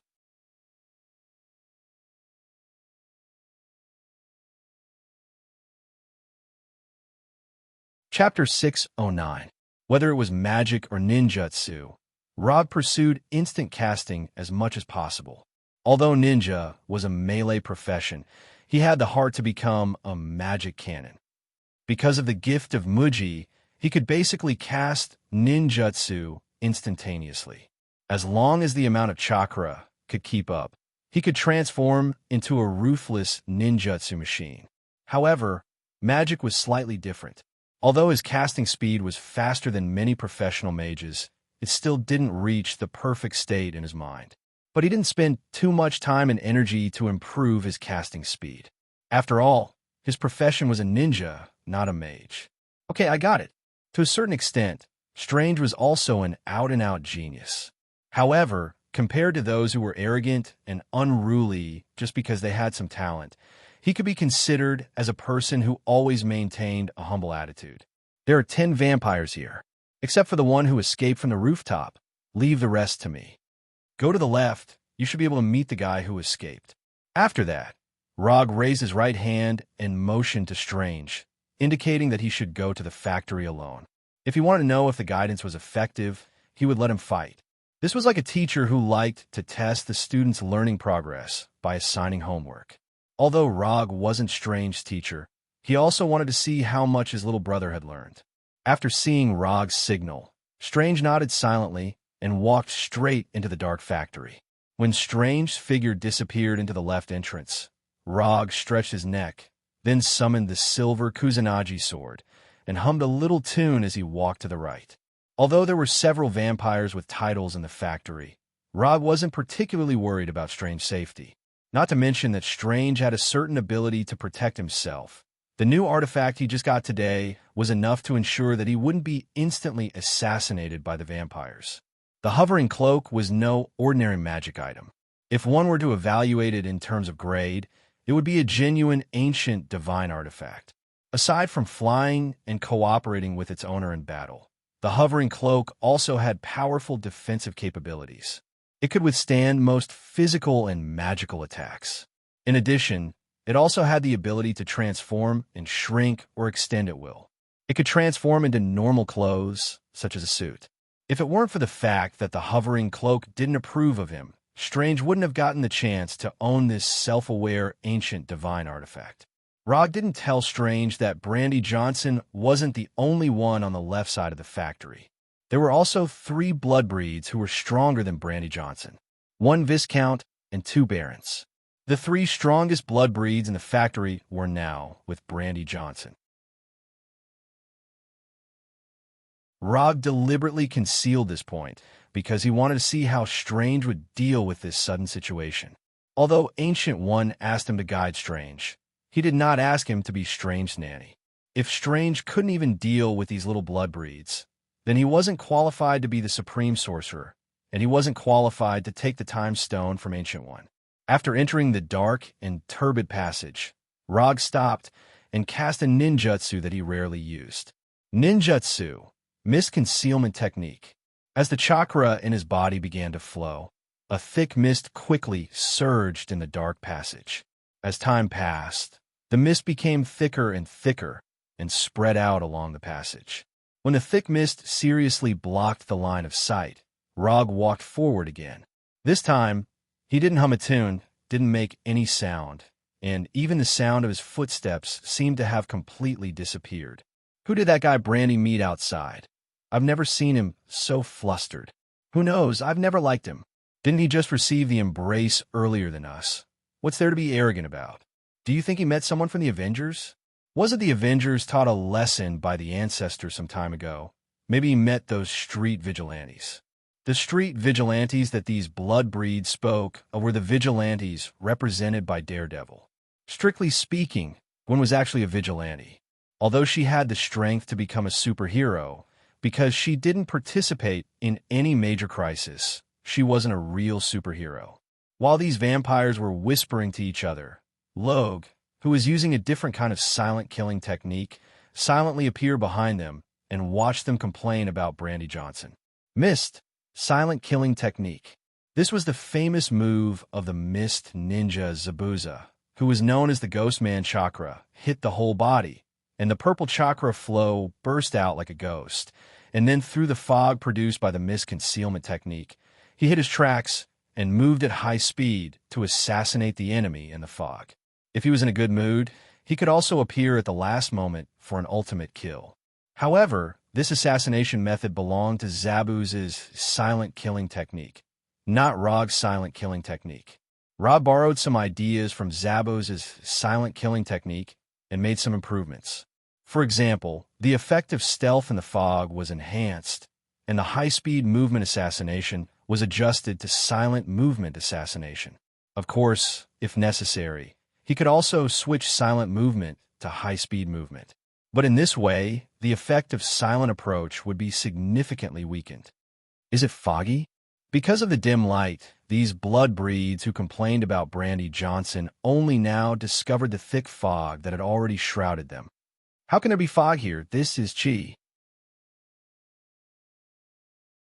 Before the vampire finished speaking, Rog, who had appeared behind them for a long time, waved the Kusanagi sword in his hand. The head that flew high and the blood that burst out suddenly awakened the group of vampires, and they fled in all directions like frightened birds. However, they had just taken a few steps when they saw a silver arc flash in the fog. Chi! Another vampire had been beheaded. In less than a few seconds, 2 vampires were beheaded. But what shocked them even more was that they didn't see the attacker's appearance until now. Not to mention who the attacker was, they didn't even see where the attack came from. Just as the 4 surviving vampires gathered back to back in fear and looked around for the attacker, a silver-white arc once again streaked across the thick fog.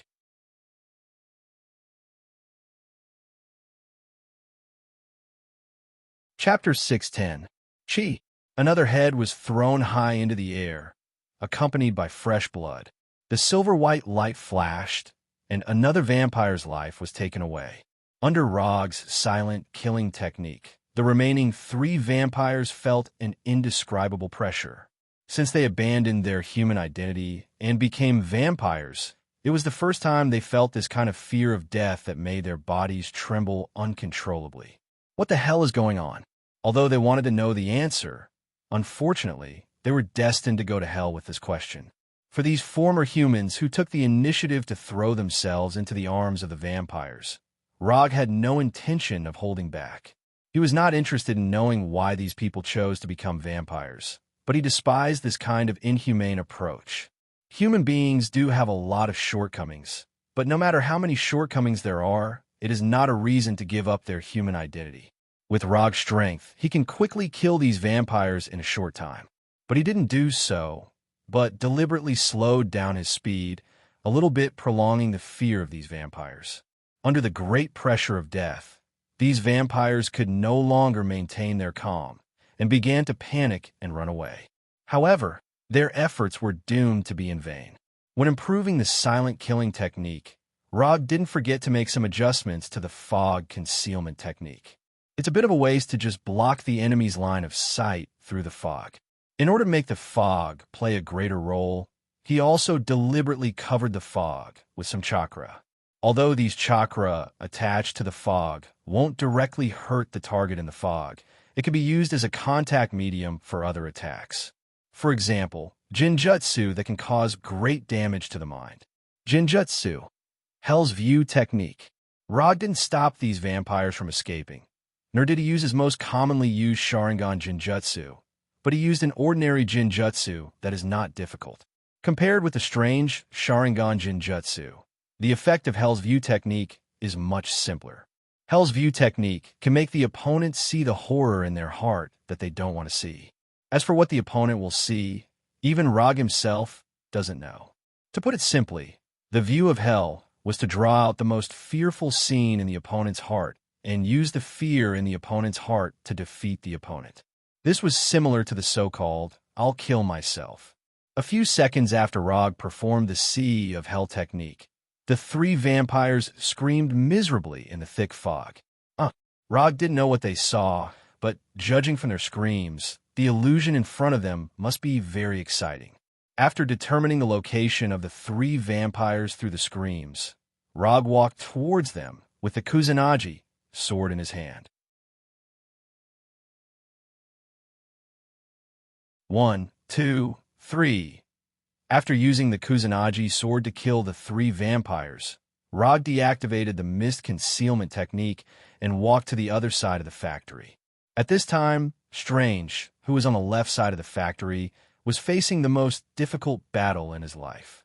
According to Rog's instructions, he walked into the passage on the left side of the factory, and then at the end of the passage, he saw Brandy Johnson running away. However, Brandy Johnson wasn't the only vampire that appeared in front of him. After seeing the 3 vampires beside Brandy Johnson, Strange immediately reacted. Rog definitely did it on purpose.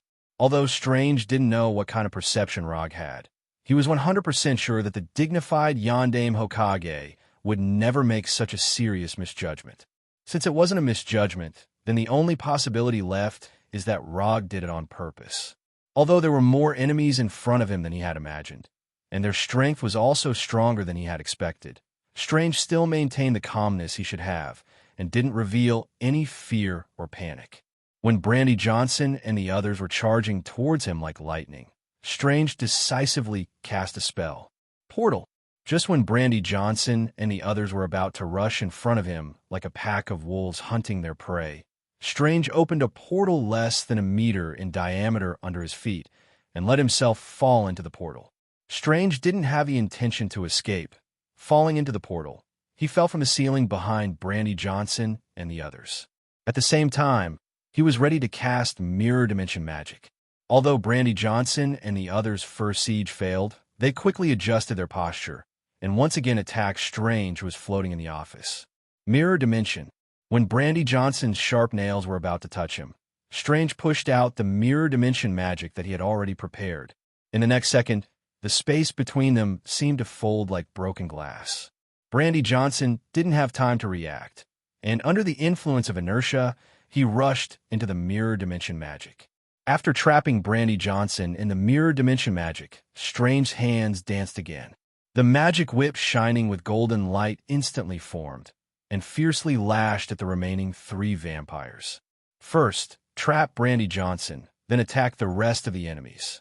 Strange's tactic wasn't wrong, but he neglected a small problem. Brandy Johnson, who was trapped by him, was the weakest vampire present.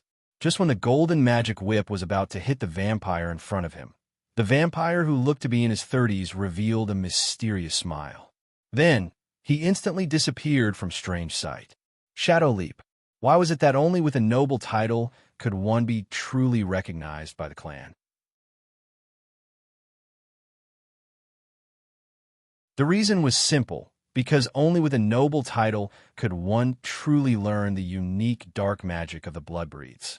Using the power of shadows, the vampire who was supposed to be hit by the magic whip easily dodged Strange's attack and appeared behind him in a flash. Corrosive Claw.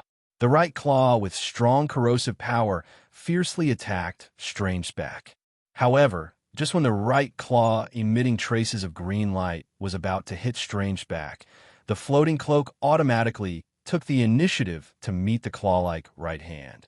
The corrosive claw touched the floating cloak, and then nothing happened. How is this possible?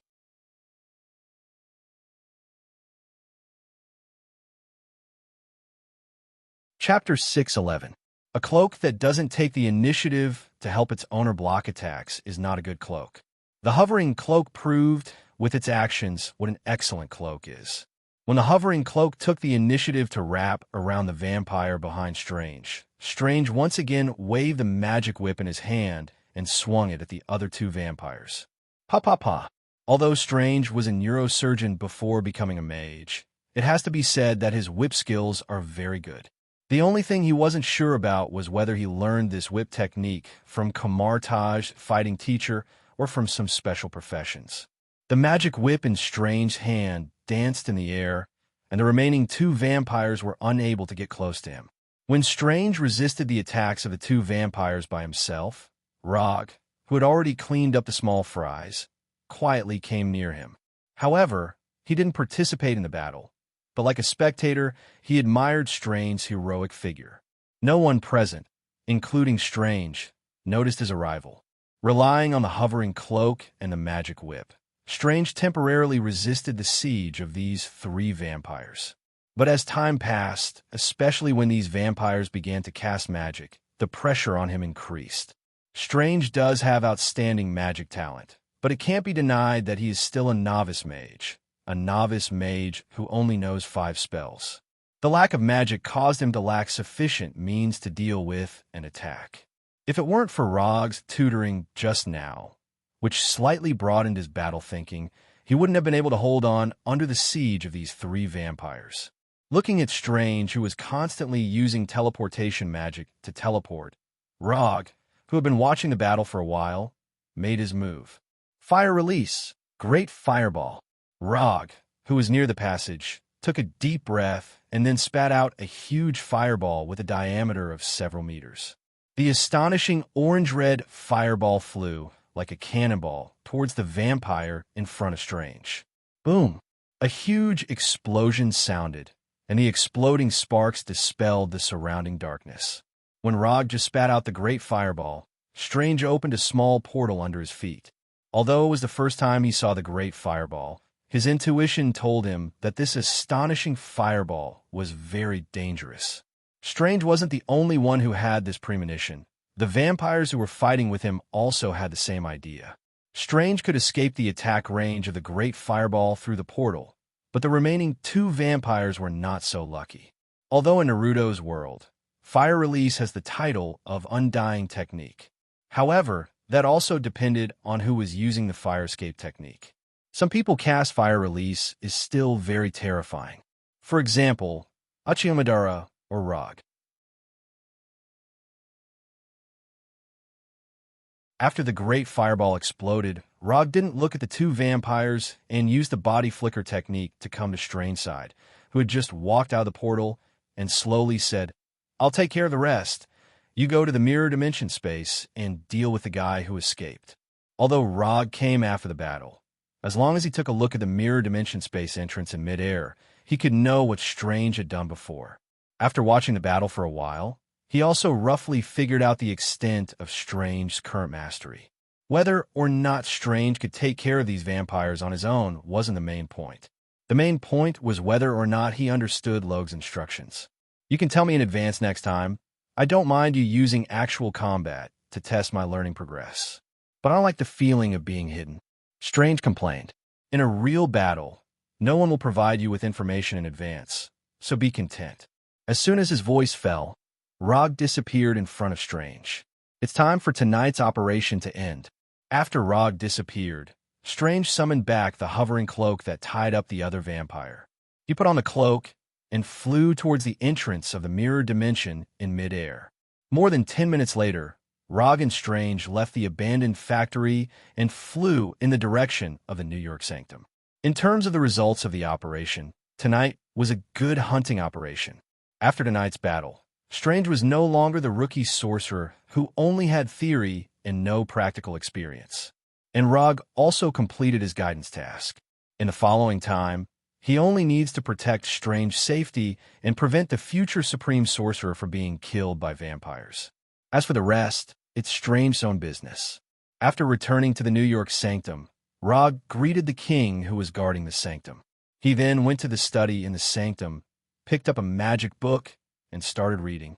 Although the collection of books in the New York Sanctum is not as good as Kamartaj, there are many unique books here that Kamartaj does not have.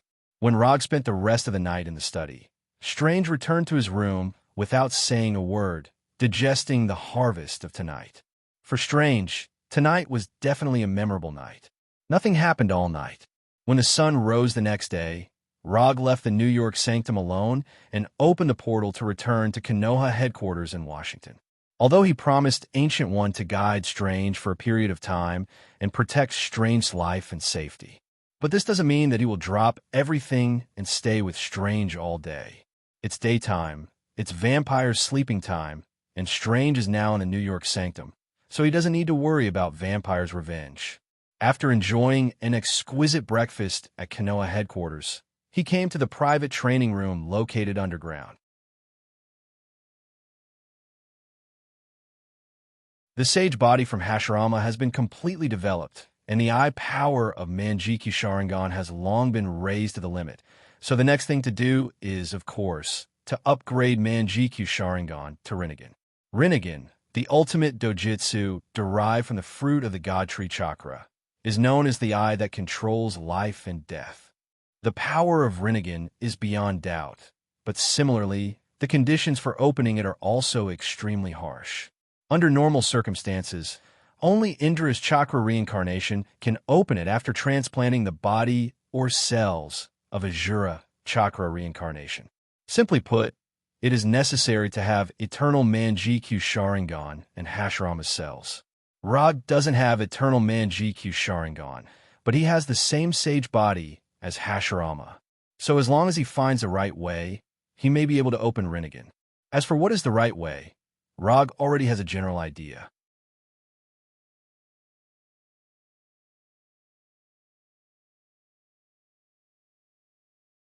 Chapter 612. Uchiha Madara has given enough advice on how to open Rinnegan. Although after he obtained Hashirama cells, it took him a long time to awaken the Rinnegan before he died. But his experience can still be used for reference. And unlike him, Roger now has a guarantee that he can open the Rinnegan with 100% success rate. The chakra fruit of the God Tree. As long as 3 months pass, the God Tree on Igo will be completely mature. Even if his current attempt fails, he can still open Rinnegan after 3 months. So even if he fails now, he has nothing to worry about. He just needs to make sure that he doesn't kill himself. After coming to the private training room located in the basement of Konoha's headquarters building, Rog stretched his limbs. Then, he opened the Hashiman Tanku. Moreover, he directly opened the 7th gate of the Hashiman Tanku. Hashiman Tanku, 7th gate of wonder. Open. In an instant, a large amount of blue steam was emitted from his body, and the already amazing amount of chakra instantly skyrocketed. Although this sudden burst of blue steam is similar to the chakra coat he usually uses, it has nothing to do with chakra. This blue steam is the evaporation of sweat when the body is overloaded. As for why it is blue after evaporation, Rog doesn't know the specific reason. Anyway, the Hashiman Tanku is set up like this. The method he intends to use to forcibly open Rinnegan is simple, but also difficult. In short, it is to overload the fully developed Sannin body, and then use the chakra enhancement brought by the Hashiman Tanku to forcibly stimulate his Manjikyu Sharingan. With the super recovery brought by the Sannin body, Rog doesn't need to worry about the sequelae of opening the 7th gate of wonder. Moreover, in this state of overloading the body, his Manjikyu Sharingan will also be stimulated to the limit. The opening of Rinnegan, in the final analysis, is the reappearance of the power of the Otsutsuki clan. Rikudo Sannin inherited the power of Otsutsuki Kagaya, so he was born with Rinnegan. The so-called Indra Chakra and Ajura Chakra were just a part of the Sage of the Six Paths power. Therefore, Rog intends to directly skip the link of Indra and Ajura Chakra. With the help of the chakra buff brought by the Hashiman Tanku and the power of his Sage body and Mangekyo Sharingan, he will touch the level of the Sage of Six Paths. This kind of potential squeezing that was similar to a seed explosion definitely had some risks. However, Rog had calculated that the risk was completely within the acceptable range. It's totally worth it to open Rinnegan 3 months in advance. After opening the 7th gate of wonder, his body had been strengthened to an unimaginable level. Right now, even if he were to compete with Hulk in terms of strength, he still had absolute confidence that he would have the upper hand. The 8 inner hidden gates was a body technique that was used to risk one's life in battle, but now he was using it as an auxiliary move. Of all the users of the 8 inner hidden gates, he was the only one who dared to do such a thing. Although the practice was a bit crazy, the benefits it brought were obvious. Under the stimulation of the Sage body and the massive amount of chakra, his Mangekyo Sharingan began to spin wildly, and the color began to fade. It actually worked. After noticing that the lines on his Mangekyo Sharingan were spinning wildly uncontrollably, Rog froze for a moment. However, he quickly calmed down and controlled the surging chakra in his body to flow into his eyes. Strictly speaking, his way of opening Rinnegan was not fundamentally different from Uchiha Madara's. The only difference was that Uchiha Madara chose to use a lot of time to open it bit by bit. Rog, on the other hand, chose to squeeze out his own potential to open it quickly. Both methods had their advantages and disadvantages. Uchiha Madara's method was more stable, except that it took a lot of time, there was no risk. Rog's method was much more radical. Not only would it overload the body, but there was also a certain risk of losing control. This was why he deliberately came to the private practice room to do this instead of trying it in the New York Temple. After losing control, destroying his Konoha headquarters was not a big problem for him.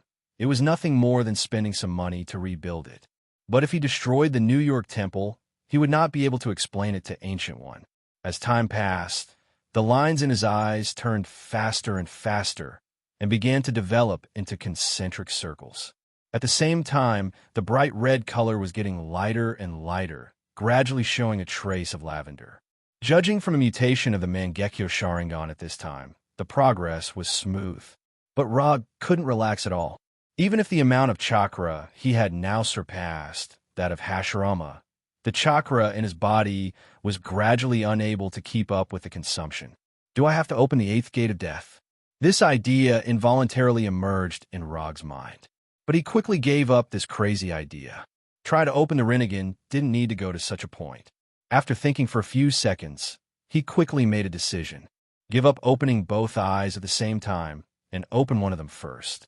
He decisively stopped the chakra rushing to the left eye of the Mangekyo and used all the chakra in his body to stimulate the right eye. Without the continuous stimulation of chakra, his left eye quickly returned to its normal appearance and changed back to the bright red form.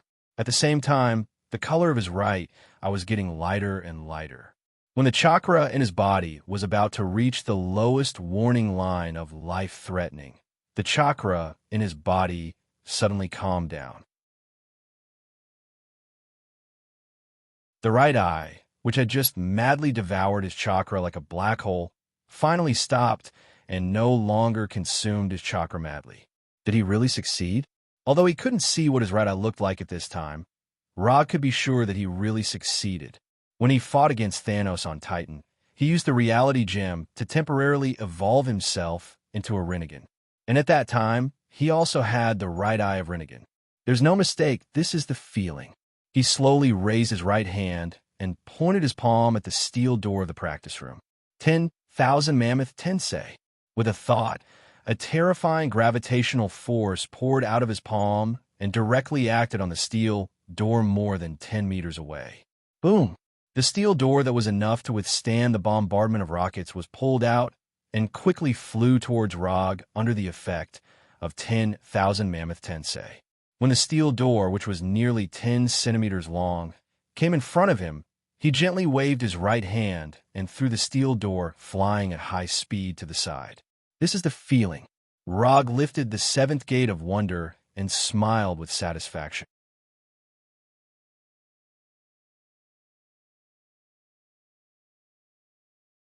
Chapter 613. However, his smile only lasted for less than a second before it disappeared. After the 7th gate of wonder was lifted, an indescribable feeling of exhaustion flooded his body, almost making him unable to maintain a standing posture. Although he has the sage body, the Hashiman Tanku is a physical technique that consumes a lot of energy. After standing motionless for a few seconds, he controlled the little chakra left in his body and returned the flying thunder god to his room. Then he went to the sofa in the living room and lay down regardless of his image. While lying on the sofa to recover his strength, he began to recall the relevant information about Shinra Tensei and Shibaku Tensei in his mind. After awakening the Mangekyo Sharingan, it will take the initiative to awaken the dojutsu that suits it. The Rinnegan also has similar characteristics. However, unlike the Mangekyo Sharingan that can only awaken one dojutsu, the awakening ability of the Rinnegan is not limited to a single eye. One Rinnegan or two Rinnegan can awaken 3 universal abilities. Shinra Tensei symbolizes repulsion, Wansho Tensei symbolizes gravity, and Shibaku Tensei symbolizes the ultimate control of gravity. At this time, although Rog only opened one Rinnegan, and it hasn't been long since he opened it, but at the moment when the Rinnegan opened, he knew that at this time, he can already skillfully use the 3 Rinnegan ninjutsu. This was different from when he was on Titan Star, where he had to rely on the power of the Gem of Reality to cast it. After all, the Rinnegan he had at that time was just a fake Rinnegan made by the Gem of Reality. After lying on the sofa with his eyes closed for more than 10 minutes, he slowly got up and walked to the bathroom. Opening the 7th gate of wonder made him sweat a lot. Although the sweat evaporated as soon as it came out, turning into blue steam, he still couldn't stand the feeling of sweating all over his body. More than half an hour later, after taking a comfortable hot bath and changing into clean clothes, he opened the portal and returned to the New York Temple. Strange Vampire Experience mission is not over yet. And he also has the idea of finding a few vampires to practice his renegade. What happened to your eyes? When he arrived at the cafeteria in the temple, Strange, who was eating a burger, looked up at him and asked in confusion. Nothing much, just a change of image. Rog's left eye is now a 3-tomo Sharingan, while his right eye is a renegade. His blood-red left eye and light purple right eye gave off an asymmetrical sense of beauty. Kuroda didn't explain the renegade to Strange. He poured himself a cup of black coffee and sat opposite Strange. After taking a sip of the black coffee, he continued, "If I'm not mistaken, the vampires outside are now looking for information about you. So, do you plan to continue looking for low-level vampires to train your combat skills? Or do you plan to challenge a higher level of difficulty?" The two of them had killed a total of 13 vampires last night. Although there were no witnesses at the scene of the battle, with the vampires' abilities, they should be able to quickly determine that it was them who had done it. Perhaps the information about the two of them had already been placed on the table of the vampire prince in New York City while they were chatting. "I'm fine with anything. It's up to you."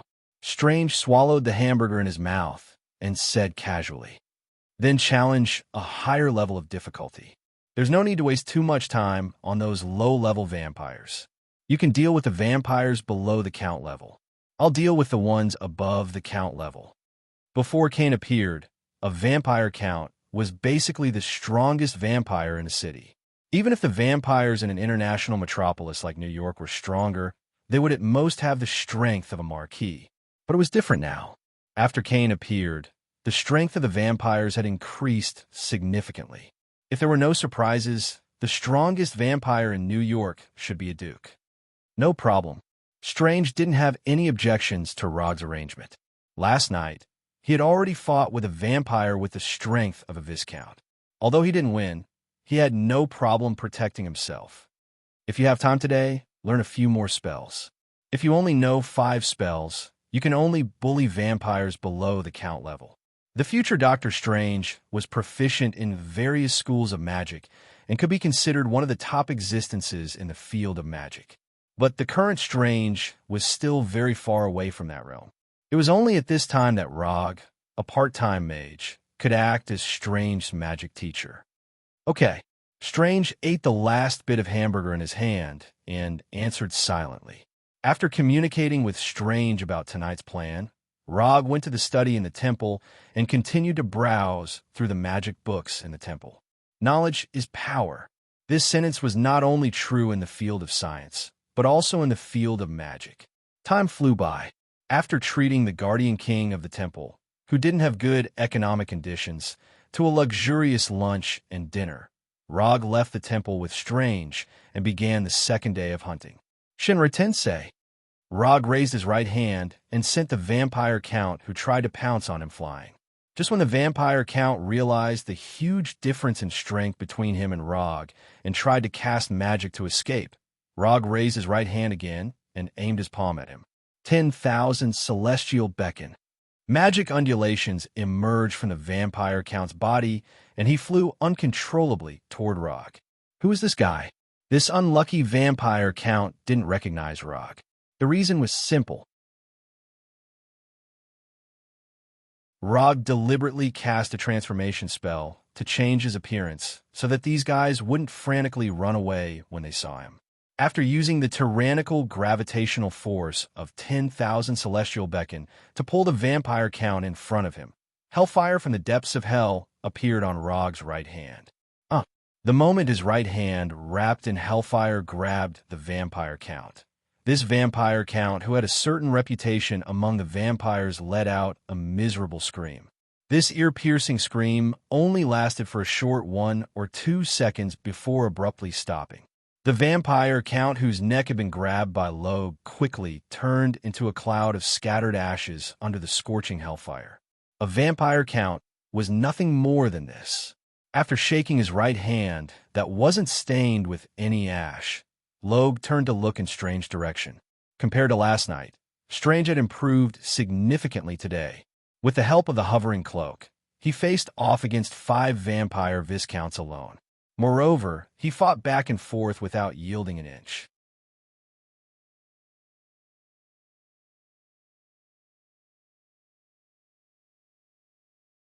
Chapter 614. Last night, he could only fight 1 against 3, but today, he could fight 1 against 5. Strange progress was not small. Of course, this was also related to the fact that he had learned a few new spells today. Because of the time constraints, Strange did not learn too complicated and advanced magic. Instead, he learned a few zero circle and first circle spells that could be mastered by practicing casually. For example, magic tricks, blind, mage's hand, and so on. Although these spells were not advanced, if used well, they could still have an effect on the battle. After taking care of the vampire earl who was in charge of leading the team, Rog sat casually on the wall beside the street, watching Strange battle. It had to be said that Strange's performance tonight was very good, and it could be said that he had been reborn, as expected of the successor appointed by the Ancient One. With this adaptability and comprehension ability, even if he did not study magic and change the science, he could still become a representative of a certain field. Although Logue didn't intervene in Strange's battle, the scene of him casually killing the vampire count left a severe psychological shadow in the hearts of the vampires present. Especially the last scream of the vampire earl. It made the vampire's hair stand on end, and they unconsciously swallowed their saliva. They did not come to look for Rog tonight. The reason why they met was purely because the place where they appeared was too close to the New York Sanctum. Before they left the Sanctum, Rog sensed their existence. After discovering that there was an earl among them, he decisively brought Strange over. It would be a waste not to eat the appetizer that was delivered to his door. Moreover, the strength of these vampires was just right for Strange, who had already experienced a battle. Under Rog's observation, Strange was getting more and more used to the fight. Magic missiles, paralysis, mage's hand, and other spells were thrown out one after another, as if they did not cost magic power.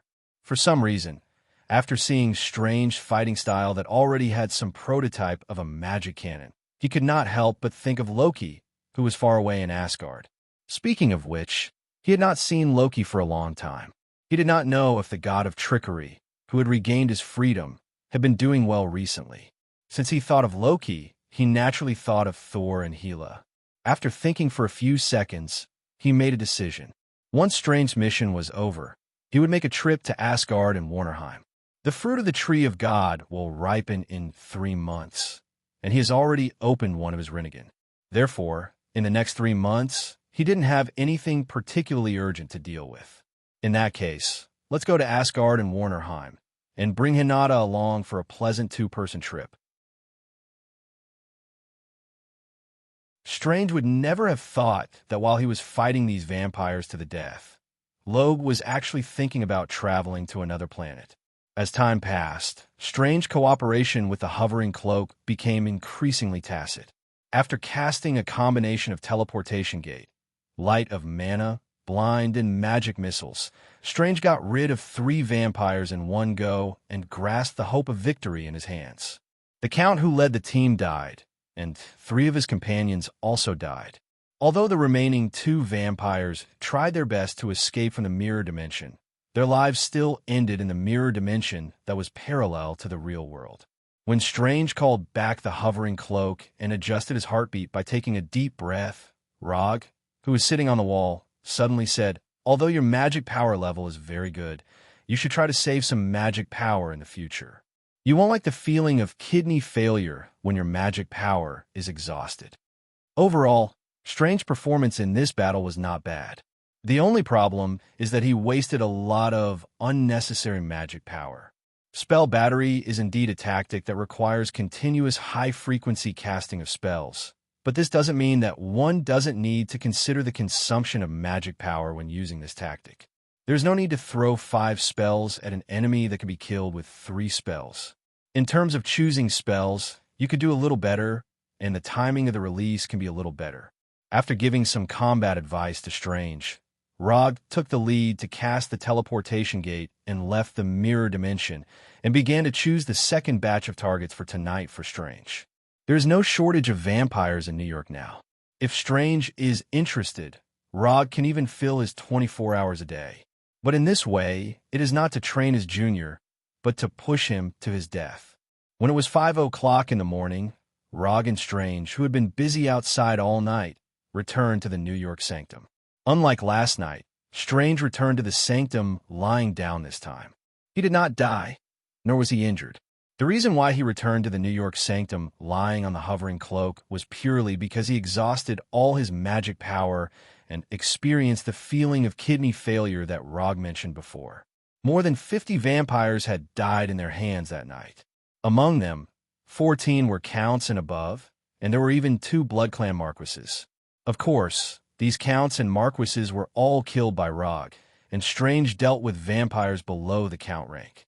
After sending Strange, who couldn't even stand up, back to the sanctum, Rog informed the king and then left the sanctum alone. He was going to see an old friend in the vampire clan. After casting the teleportation gate magic to Liberty Island where the Statue of Liberty was located, Rog saw Grand Duke William standing on the Torch of Liberty.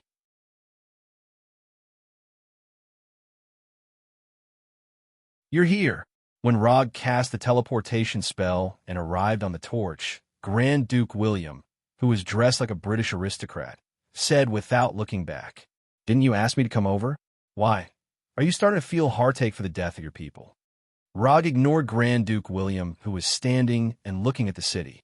He sat down directly on the torch and looked at the calm sea shrouded in the night. "Why did you attack them?"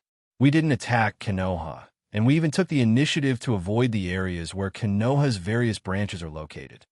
Grand Duke William turned his head and glanced at Rog, then said without any emotion, "My junior needs some experience recently, and it just so happens that you guys are the most active during this time, so I came to find you guys." After speaking, Rog took out the black business card engraved with a communication magic array from his pocket and threw it to Grand Duke William.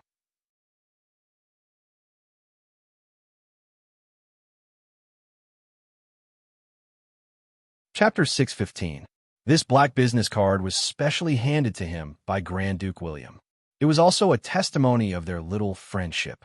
However, at this time, it was time for their unreliable friendship to come to an end. Ever since Cain returned to the real world, the ambition of the blood breeds to rise again was well known.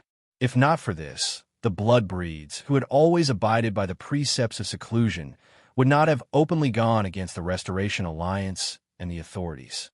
Although Rog did not know what Cain was thinking for the time being, judging from the current situation, the chances of them becoming enemies were greater than becoming friends. Moreover, he clearly remembered that in his collection of the 13 holy artifacts of the blood breeds, there was still a corpse hand made by Cain's left hand missing. "Are you planning to become enemies with us?" Grand Duke William did not look back. He accurately stretched out his right hand and caught the business card that was flying at high speed with 2 fingers as he asked in a calm tone. "Not completely. The earth is very big. It's not a big deal to have one more blood breeds. However, you should know that I have some interest in collecting. Among the 13 holy artifacts of the blood breeds, I only got 12.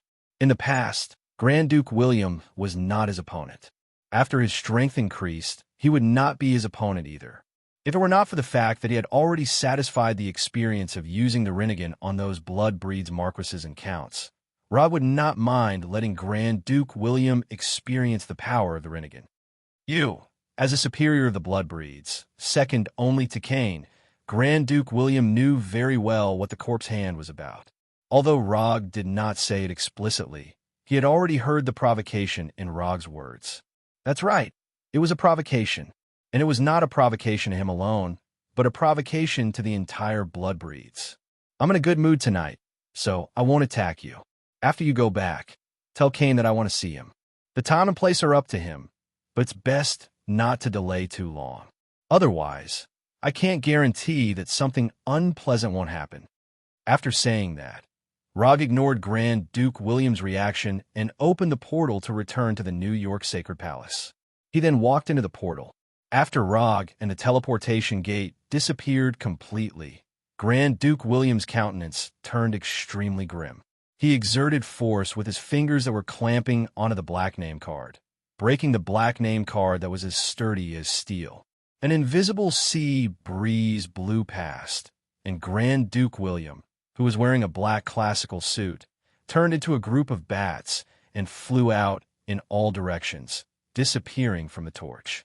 Strange training wasn't over yet. While protecting Strange's life, Rog decided to find some fun for himself. Otherwise, life would be too dull and boring. Furthermore, he was a little interested in the legendary blood tribe ancestor, Cain. This was the first vampire in history, a guy who had single-handedly created a dark race. It would be weird if he wasn't curious about such a legendary creature. The night passed uneventfully. When dawn appeared on the horizon once again, a brownish-yellow letter with a wax seal floated down from the entrance of a New York sacred palace. The moment this letter with a classical European style floated down from the air, Rog, who was lying on the sofa in the sacred palace study, opened his eyes. Magical fluctuation. Although the magical fluctuation at the entrance of the sacred palace was very weak, it didn't escape Rog's perception and woke him up from his sleep. The moment this brownish-yellow letter was about to touch the ground, a small portal with a diameter of more than 20 centimeters appeared on the ground below the letter. This letter passed through the portal on the ground and appeared in front of Rog, who casually held it in his hand. What era is it now? Still using the method of sending letters? After cursing in his heart, Rog opened the letter and quickly browsed through it. Just as he had guessed, the person who sent the letter was none other than Grand Duke William. The contents of the letter could be described in one sentence. The blood tribe ancestor, Cain, had agreed to his request for a meeting. The meeting time was tomorrow at 1 o'clock in the morning, and the location was Liberty Island, where the Statue of Liberty was located.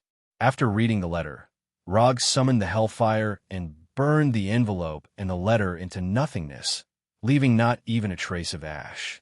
At noon, in the dining hall of the sacred palace, I have something to deal with tonight. I will let my avatar follow you. You can go out with my avatar to perform the mission. Rog tasted the Mexican food recommended by the king and said to Strange sitting opposite him, "Avatar, what are you going to do?" Strange raised his head and glanced at Log as he asked doubtfully, "You don't have to worry about this. Anyway, with my avatar, you don't need to worry about safety." In the field of magic, physical avatar is an extremely advanced magic, and the learning difficulty and casting conditions are extremely harsh. But in the field of ninjutsu, this is something that most Chunin can do. Although Strange knows that Rog is a ninja, he has never seen Rog use shadow clone jutsu and would avatar, so he couldn't react for a while. Got it. Obviously, Roger didn't want to tell him what he was going to do tonight, and Strange naturally didn't want to ask any further. Since Rog said that there is no need to worry about safety with his avatar, then he will definitely not encounter a life-threatening emergency. On this point, Strange still trusts Rog. After all, Rog is not only his senior brother, but also Konoha's fourth Hokage. Night once again enveloped New York City, which was known as safe and sound.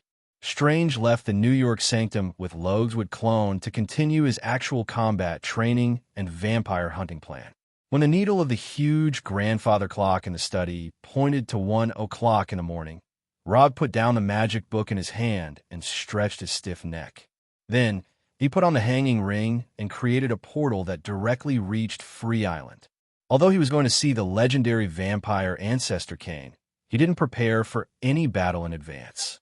He was relaxed, as if he was going to see an old friend that he hadn't seen for many years. Although he hasn't fought with Cain, he has seen the battle scenes that spread when Cain fought with the Avatar. Just looking at the strength that Cain showed at that time, Rog didn't think that Cain would have the strength to threaten his life. When he passed through the portal and arrived at the square in front of the Statue of Liberty, he saw the familiar Grand Duke William and Cain, the ancestor of the Bloodbreeds.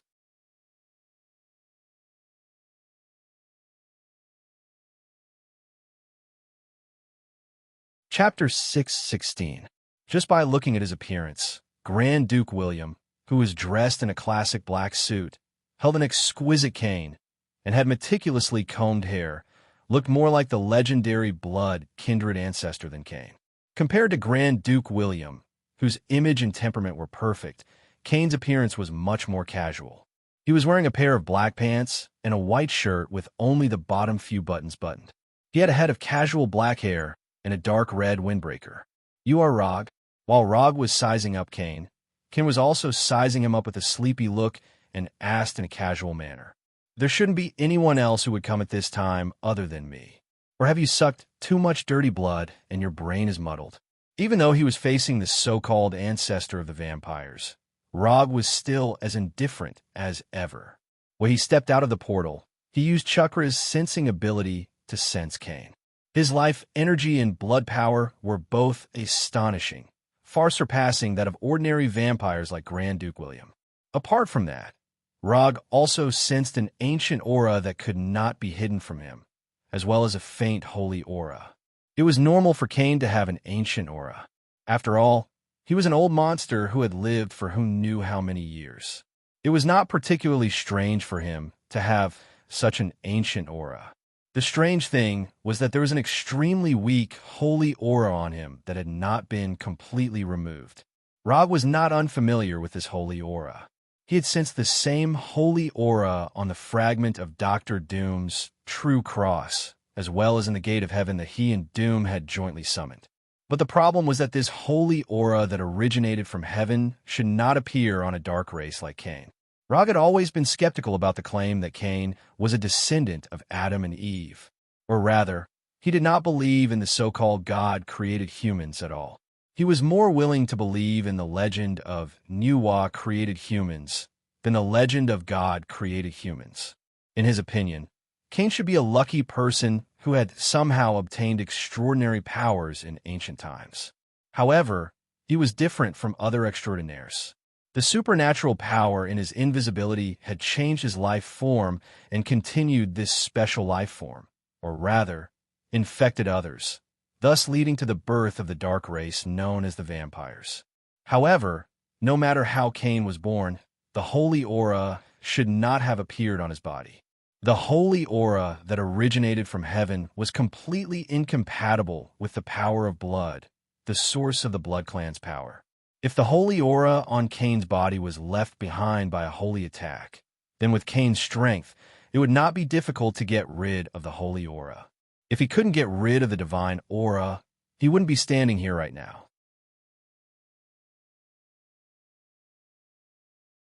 There was no such thing as internal injuries in the battle between divine power and the power of darkness. There were only two outcomes for dark creatures that were attacked by divine power: life or death. The presence of holy aura in the bodies of dark creatures for a short period of time could be because they had just suffered a holy attack and had yet to fully recover. But the current Kane didn't look like he had just suffered a holy attack. If Rog didn't guess wrong, the holy aura on Kane's body had been on him for a long time, and it even showed signs of merging with his own aura. As expected of the fourth Hokage, who once forced the Blood Clan to hand over the 12 sacred artifacts. "You're the first person who dares to speak in such a tone in front of me." After speaking, Kane's shoulders shook slightly, and the dark red coat on his body turned into pure blood power and disappeared. Energy materialization. Not just the coat, but all the clothes on Kane's body were products of blood power materialization. In this regard, he was very similar to the goddess of death, Hela, as they both liked to use energy to make their own clothes. Good energy control and use. Looking at the dark red coat that disappeared on Kane's body, Rog silently praised. "Are you sure I'm the first? If I remember correctly, my teacher should have met you before." Others may not know, but Rog learned from Ancient One that they had met once.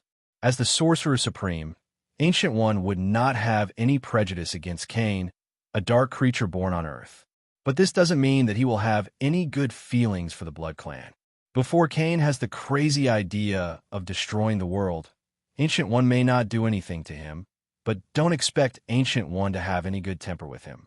Rog still knows his magic teacher well. "You really are a guy that people don't like." Kane didn't continue to dwell on this topic and directly asked Rog's purpose. "Tell me, what are you looking for me for?" "Actually, it's not a big deal. I just want your left hand. You just mentioned the 12 sacred artifacts. I have some obsessive-compulsive disorder. If I don't collect all 13 sacred artifacts, I will feel a little uncomfortable. The purpose of meeting Cain was not just to satisfy his own curiosity. More importantly, he wanted to cut off Cain's left hand to make his collection of the 13 sacred artifacts of the Blood Clan worthy of its name. You want my left hand? Okay, I'll give it to you now. As soon as his voice fell, Cain's right hand grabbed his left wrist. Then, his right hand suddenly exerted force and violently tore off his left hand. Don't you want my left hand? I'll give it to you now. With that, Cain threw his left hand, which was still dripping with blood, to Rog at will, as if it was not his own left hand, but an insignificant piece of garbage. Shinra Tensei. The moment Cain threw his left hand, Rog directly launched Shinra Tensei and bounced Cain's left hand flying towards him. Under the terrifying, repulsive force of Shinra Tensei, Cain's left hand flew back like a cannonball and hit the base of the Statue of Liberty. Boom! The moment Cain's left hand touched the base, a terrifying explosion like that of an intercontinental missile rang out, blasting a huge crack in the base of the Statue of Liberty. The shock wave generated by the explosion swept past Cain, Rog, and the others like a hurricane, rustling their clothes. You already have strength that far surpasses ordinary people, so there's no need to play these little tricks. It will only lower your status as the ancestor of the Blood Clan. Cain seemed to be very amiable as he handed his left hand to Rog, but in reality, the left hand he threw out was just a fake materialized by the power of blood. Whether it was the left hand or the dripping blood, it was just a product of the materialized power of blood. You're tuning into the Romance Rendezvous YouTube channel. We're so grateful for your support, and don't forget to subscribe to join us on this incredible journey through captivating stories. Your generosity through donations truly makes a world of difference, as it's the primary source of revenue that allows me to expand and enhance this channel for you. Thank you from the bottom of my heart for being a part of this adventure.